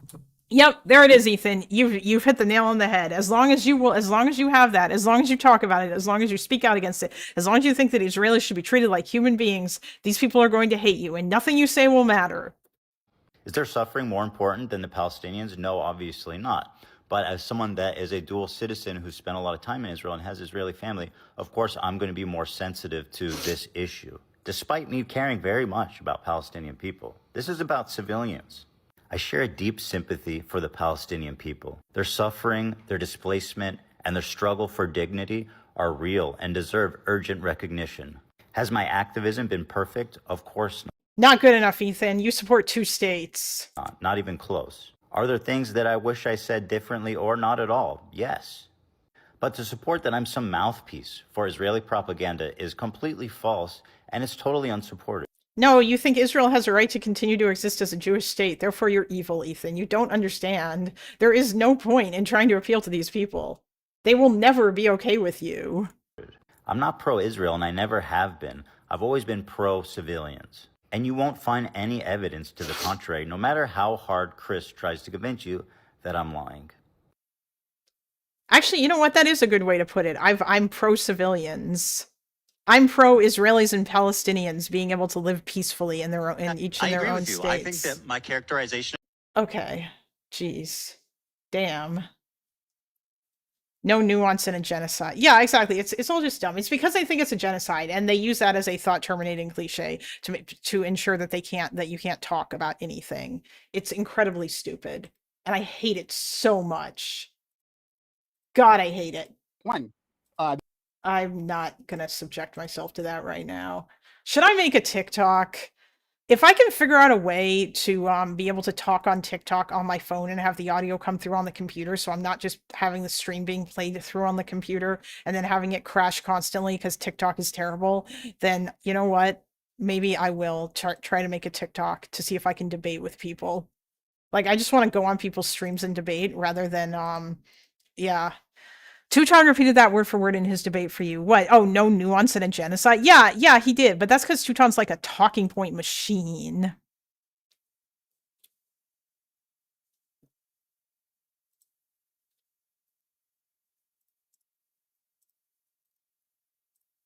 Can I not add these as stickers directly instead of having to upload or save them to my computer?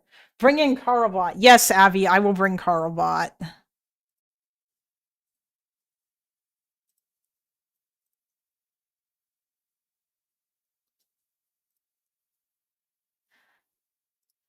I will eventually bring in Carlbot.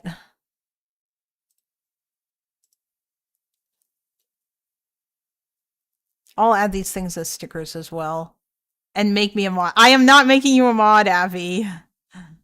I don't even know if Avi is actually watching the stream.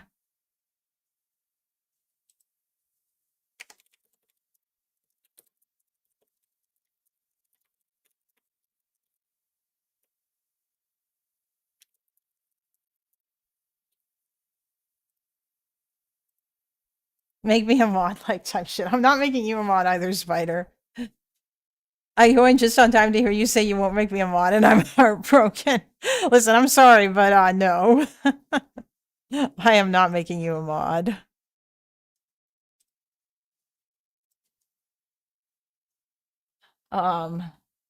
Let's see, what else have we got here?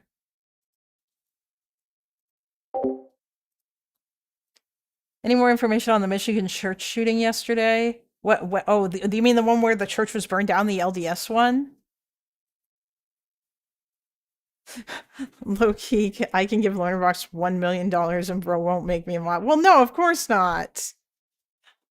Abby, if you want, like, if you want to make emotes, then I'll use them. I can't pay you for anything right now, so I don't, it's up to you if you want to do it.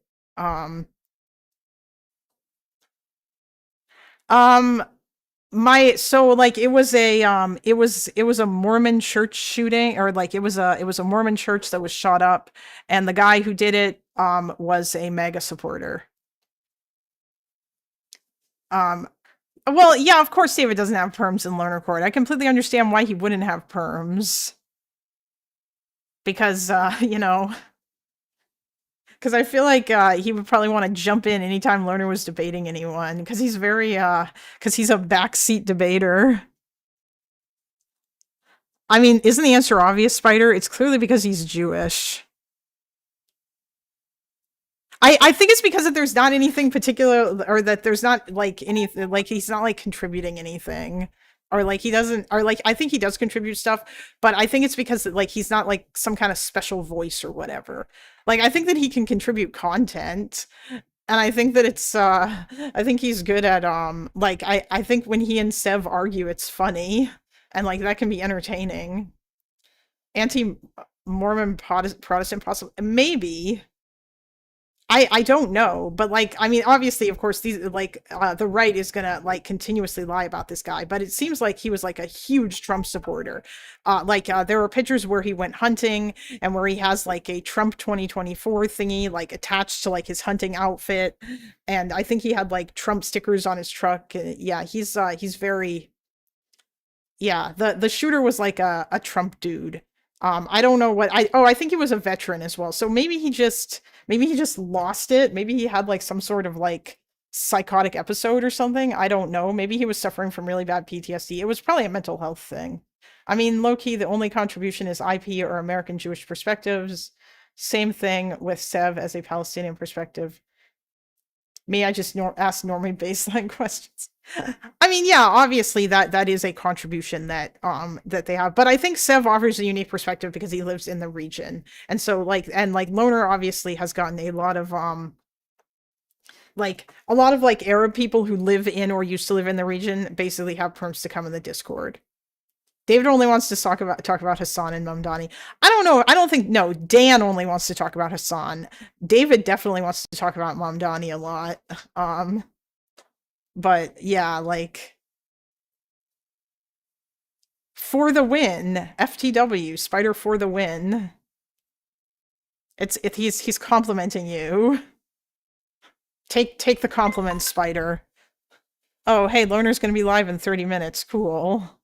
So we have 30 more minutes of dicking around here, folks. Hold on. Let me see.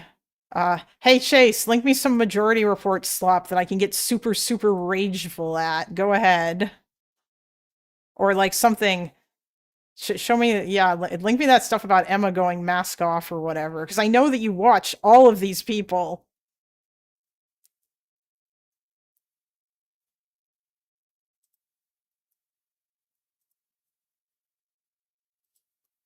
David would be charitable to Hitler if he were pro-Israel. Spider for mod, we need to pressure LB. I am not making Spider a mod. That would not be a good idea. I already gave Spider VIP perms. He can come into my Discord and talk to me whenever he wants.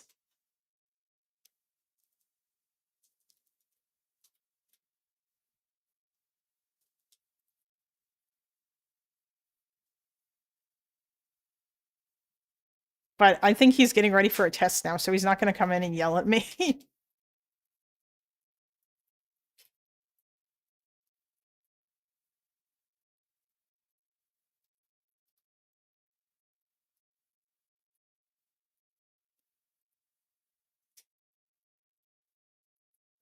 Yeah.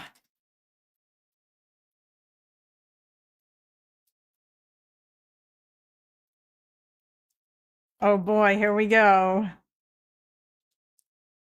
Kamala Harris's book proves she never prepared to be president. Oh, geez.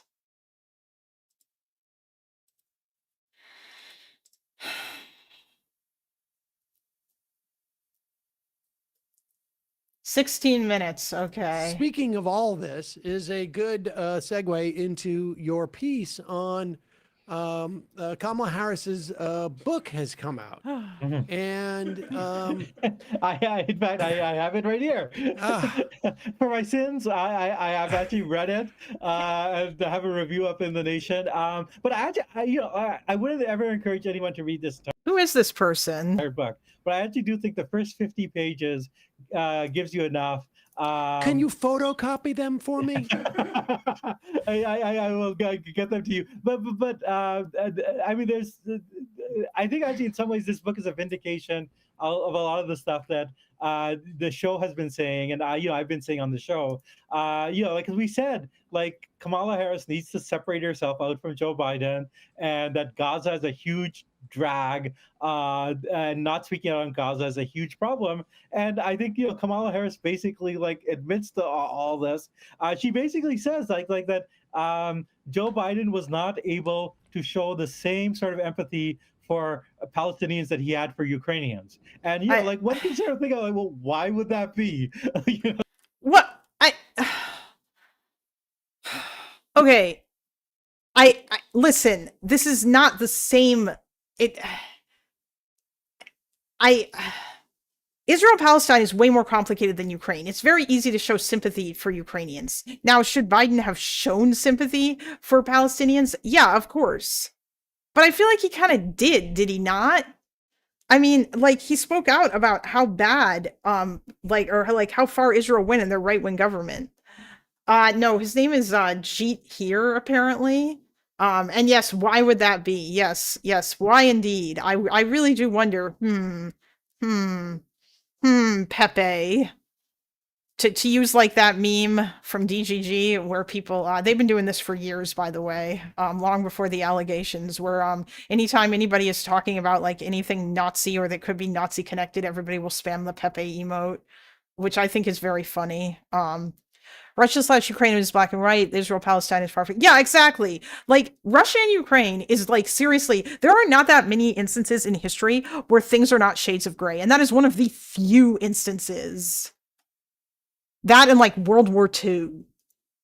What does it say that you're empathetic for one group of people and not the other? I mean, are you empathetic to Israelis? Are any of you? Because it seems like you're not. But it's a very damning book about Joe Biden and the Biden circle. Like she has a few. Wow, I'm gonna have to read this book because now I keep hearing multiple different things. Because Kyle said that Biden came across looking good in this. I think it would be an interesting book to read. Digs against Mike Donnellan and Anita Dunn that are actually I think quite effective, and Jill Biden to be honest. But it's also if you and she's critical of herself, but only on messaging things. Like I gave this interview where I wasn't articulate, but she has. If you actually like step up back a little bit, it's actually very damning of her because she basically ran as being sort of the continuity character, the continuity candidate, that I will, be the candidate that will continue Biden. And, what she said on The View was her kind of point of view, I can't think of anything I would have done different than Biden, except maybe I would have appointed a Republican. The thing. Like, this was something that was already brought up that I think Pisco did a very, very good job of discussing. And that is the fact that, like, you can't, like, we can't do this with, like, Kamala had a whole bunch of stuff to consider. And I think that if she went too hard on Biden, then that also wouldn't have been great either. I do think she should have distanced herself from him somewhat, or she should have acknowledged that some mistakes were made without attacking him directly. But, like, Biden, it seems, was perhaps maybe a very petty dude. So he might have not reacted well to that either. And that may have, like, really screwed Kamala over in terms of, like, endorsements or stuff within the Democratic Party. You kind of want to appear unified. And I do feel like that wasn't great for her because she was in, like, not a good position. And that's why, like, you know what? Instead of even putting that on her, I'm going to put that on Biden. Because if Biden had dropped out, then there could have been an actual primary, and then the people could have decided, and whoever they chose, that person would have been free to criticize Biden. Considerably more so than Kamala Harris was. Because that person probably wouldn't have been serving in the administration. And I don't think that she would have won if there had been a primary.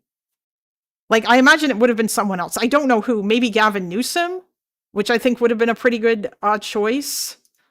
The thing that I took from your review, because I will tell you right now, I will not be reading that book. Yes. It is highly unlikely that I even read those first 50 pages.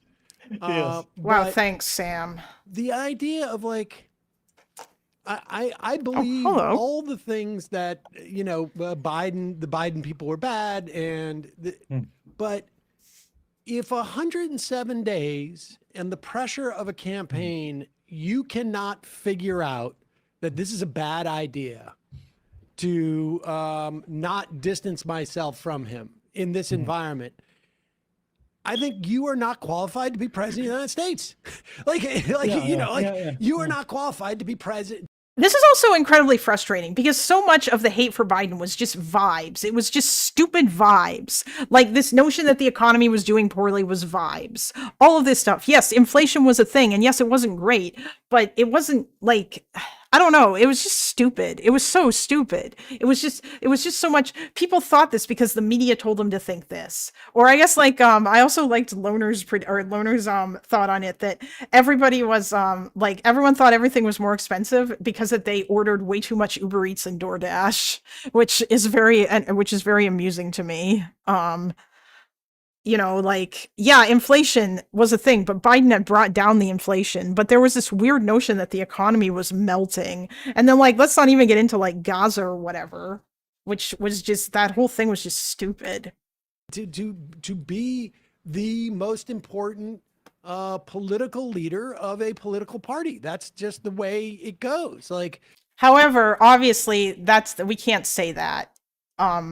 You can't say that. If you're running for president or whatever, you have to, like, meet people where they're at. You can't tell them, no, you're wrong, unfortunately, unless it's something incredibly egregious. But if this is how people feel about something, then you have to speak to them in that way. And that's why I feel like one of the things I think Kamala could have done is she should have said, like, yes, we could have done more on the border. And this is something that I will rectify when I am president. We need to push for comprehensive immigration reform. And also the Langford bill is something that I will sign into law as well.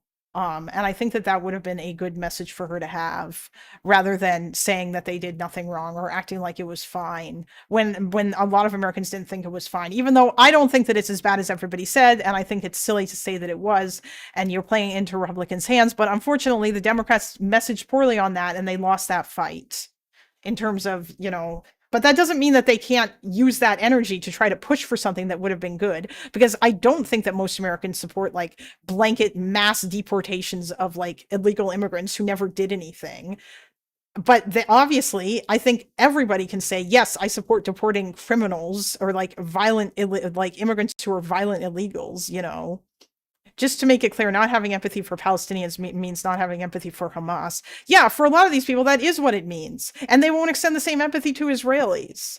because these guys think it's a black and white issue because they see things through the oppressor oppressed lens, which is an incredibly terrible and reductionist and stupid way to view history. And there are so many holes that you can like break into it. Like I want to dig more into the Rwandan genocide at some point in the future, because that genocide was a genocide of the oppressors or the oppressed rather rising up to kill their oppressors, because that one group in that genocide was constantly getting screwed over, and like they were like the I think that they were the minority, but they or they were in the majority, but they were not treated particularly well, and they rose up and they killed the power group that had been empowered by like colonialism and whatnot. And I think that they had been empowered prior to that, so like that makes it far less complicated. But like within the oppressor oppressed worldview, the Rwandan genocide is justified.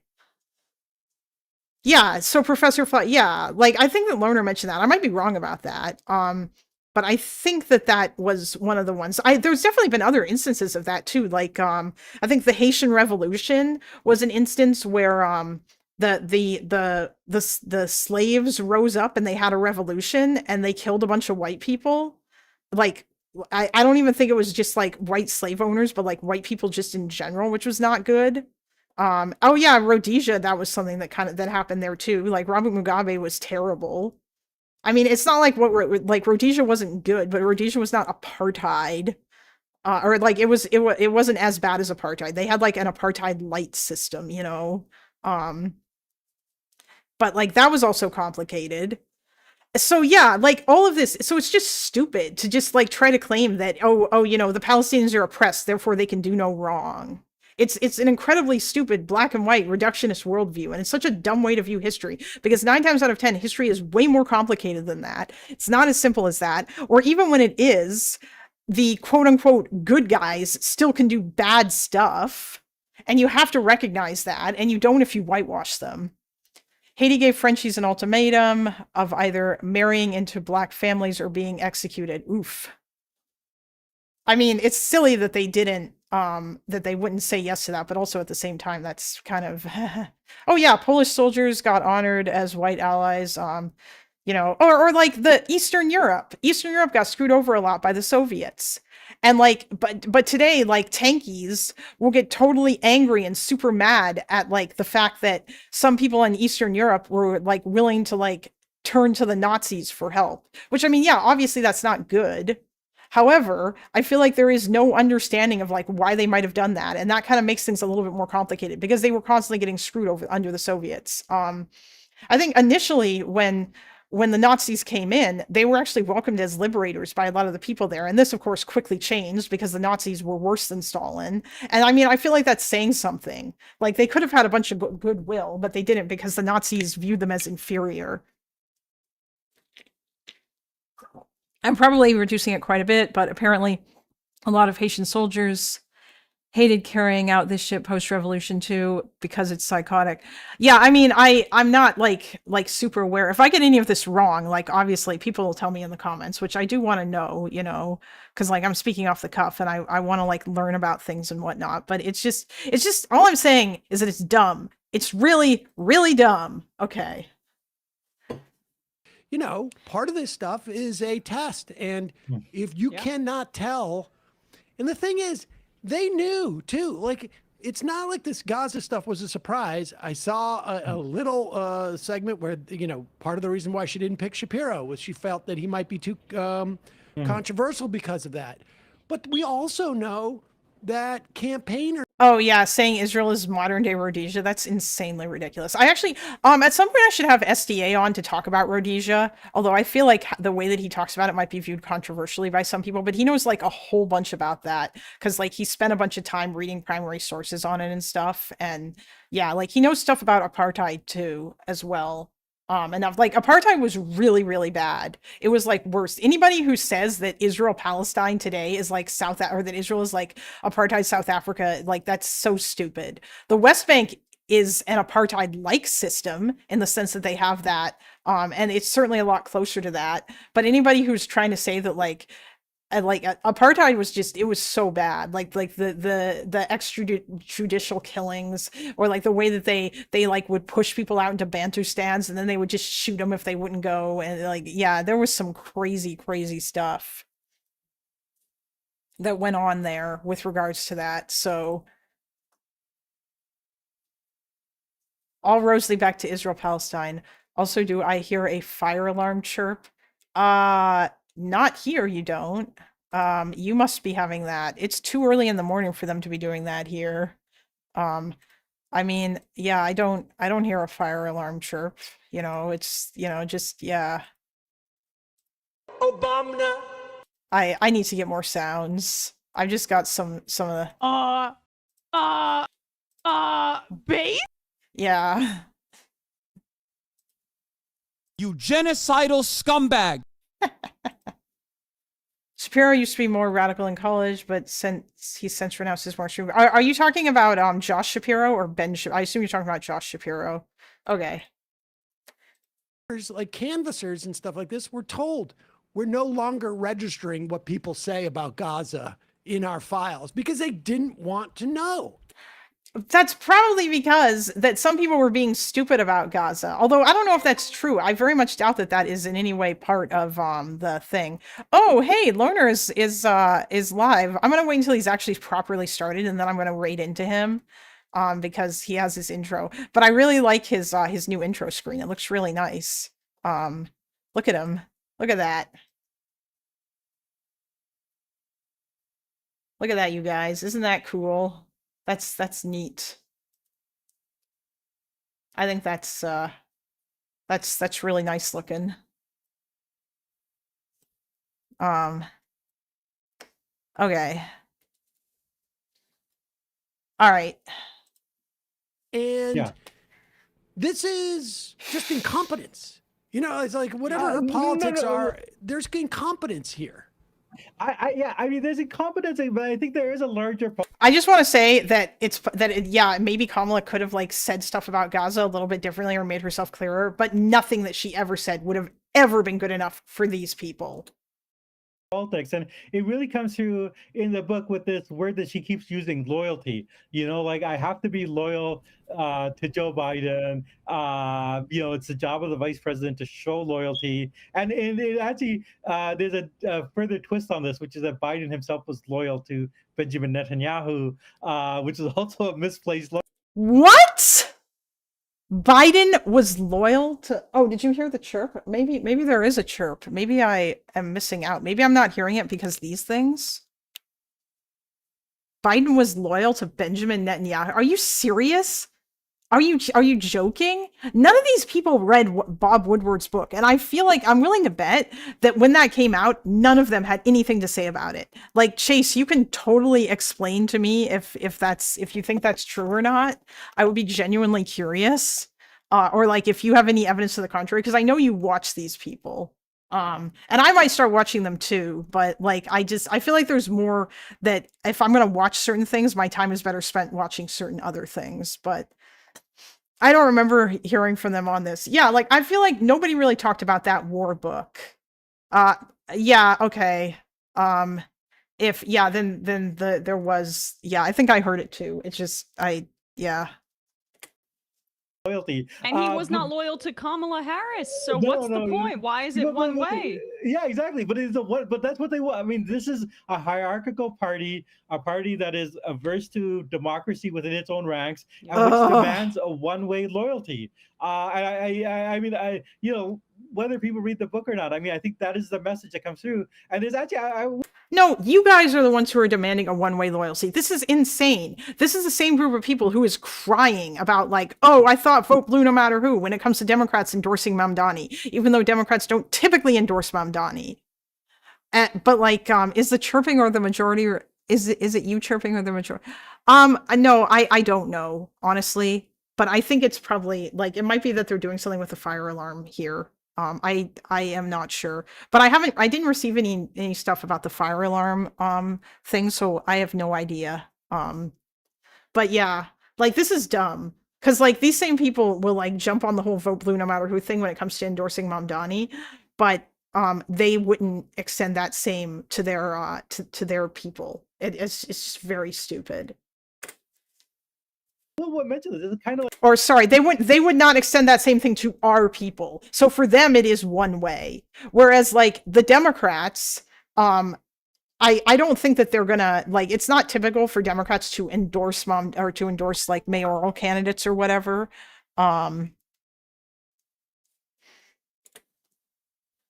like startling scene which illustrates why she could not speak out against Biden, which is that it's okay. So imagine it's the night of the debate, and like Kamala Harris has been practicing for the debate. It's Her debate, her debate with Joe Biden, with Joe Biden. Donald Trump, the big night, one of the which she actually did quite well in, one of the big events where you can kind of reach people and change people's. I'm gonna raid Lonerbox, guys, once he like actually properly starts. Assuming that I can. I don't even.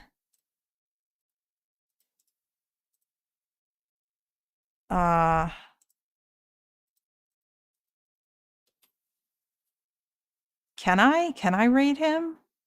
Oh wait, no, it's not.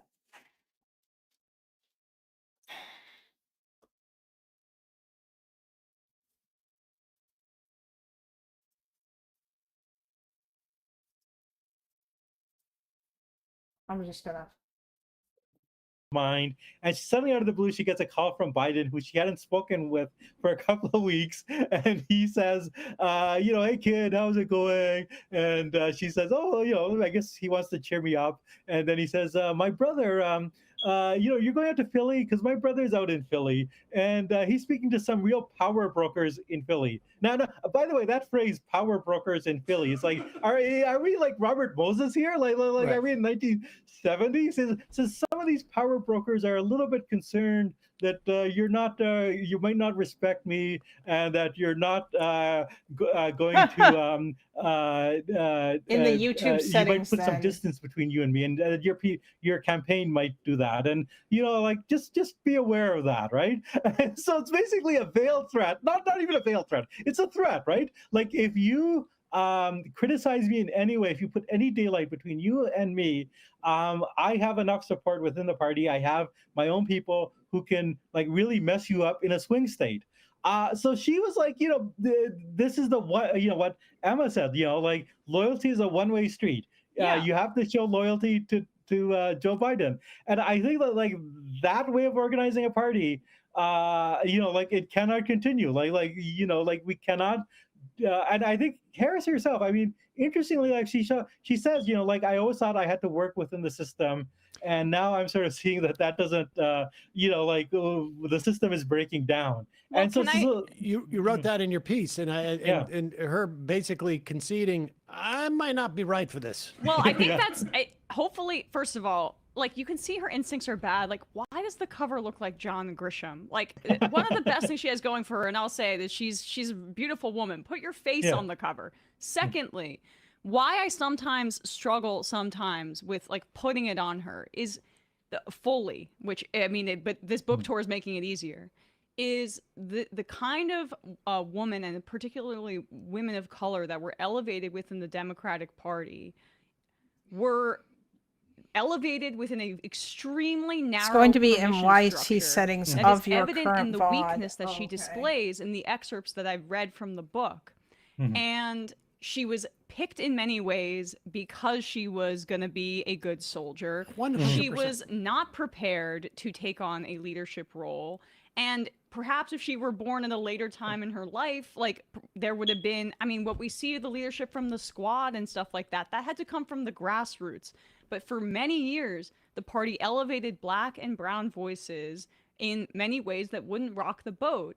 And Biden's racism and misogyny, I think, come through so much in his treatment of her, and that's not to absolve her of things, but he deliberately didn't prepare her, undercut her. I'm not ahead seeing of the it. debate. And so I feel more sadness when I see her speak in public, because I feel she's a avatar of systems of misogyny, corporatism, and all of this stuff that has been a plague in the party, where she should never have even been in this position to begin with. Yeah, no, I totally agree with that. I mean, there's an element of real tragedy in her situation, which I was hoping to convey in the review. I mean, like she was very Wait, Spider, does it like not appear until after I stop the stream? Is that how it works? mistreated by the. I think she even like only underplays it a little. Okay, I don't understand why this is suddenly crackling either. That does not make sense to me. I don't know what's going on there. Bit like there's almost like she's giving hints, but it's very clear that they did. I mean, Biden did not want really to groom her to be his successor. Like they really went out of their way to undermine her when she was vice president. But you know, like it's also the case that she was the type of person that accepted that slot and that role for herself.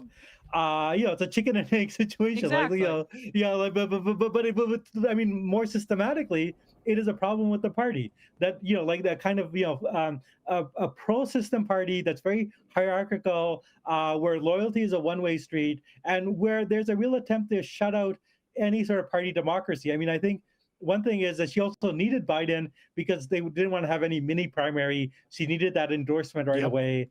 And so like like the original sin was really like not having primaries, and Biden not stepping down, or maybe the original sin was Biden Well, running the at all original in sin, 2020. yes. But in any case, yes, that was the original sin. The original sin was that Biden decided that he was going to run again, and he should not have done that. I think that's pretty bloody obvious. Unless the Democrats are more of a real, genuinely Democratic party, where grassroots voices can rise up and are listened to rather than shunted aside, like what sort of opposition they can provide to Trump, I don't know. Now, having said that, I mean, I think that the opposition to Trump is rising. I mean, I think there's a genuine popular opposition, and some of it, despite this, and some of it, unfortunately, Really? Despite this? Like, you think... I don't... Like, these guys assume that because that the Democrats aren't particularly popular right now, because they need to, like, which I think because they need to be better at messaging and whatnot, this means that what people want is, like, what they are pushing, which is what always happens. These guys always get, like, so smug and self-righteous. Oh, it regularly cites Zachary Foster as a source. Yeah, I'm not surprised by that. I can't believe that guy is a historian, but it's so stupid.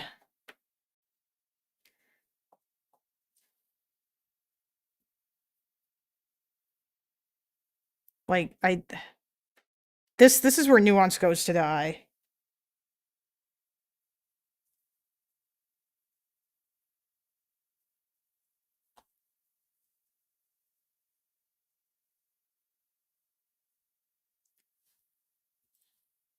might take very disturbing and violent forms. But I mean, that's what happens when you don't have like a legitimate democratic opposition that does its job. Can I ask one question to the group here? Is how did the Democratic Party that has oriented itself more towards college educated folks also at the same time become less aware of its history? Like, what are the main lessons of the Democratic Party of the last century? Don't think, I just don't think FDR. that people operate in that kind of... But so like, okay, let me drill in then. When it was said, and I was saying that Kamala Harris has the precedent of Hubert Humphrey distancing themselves from the current president and then benefiting from it, why do people say that's not relevant? I don't think it's relevant because I think there is a mentality based upon sort of, that I think you can align with a certain ideology. That is what Jeet is talking about in terms of like how I move up. When we talk about seniority and we talk about loyalty and we talk about you protect the person who is your crane essentially within and it's less about the overall health of the enterprise and more about the success of the individuals within it. Yeah. That is a corporate mentality that I think like is unquestioned within the context of, there's a lot of money to be made in that campaign. and the people who are making that money they're not going to provide. No, he hasn't. It's still his starting screen. This is what campaigns are for, right? The opposition makes statements about you, some of them correct, some of them incorrect, and then you. Okay, yeah, it's I don't know why I'm getting audio crackling. That's really weird. Because it wasn't doing it like a second ago.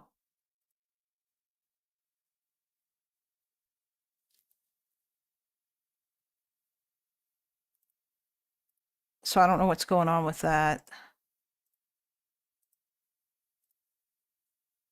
Advice and perspective that is contrary to their own either monetary self-enrichment or sort of like just in terms of like a career self-enrichment in some way. I don't think they think about it that way, but I do think that because they come from that ideology, their worldview is not to even it's not relevant because crazy. Because why would she do that to Biden? And Biden and even how Biden selected her.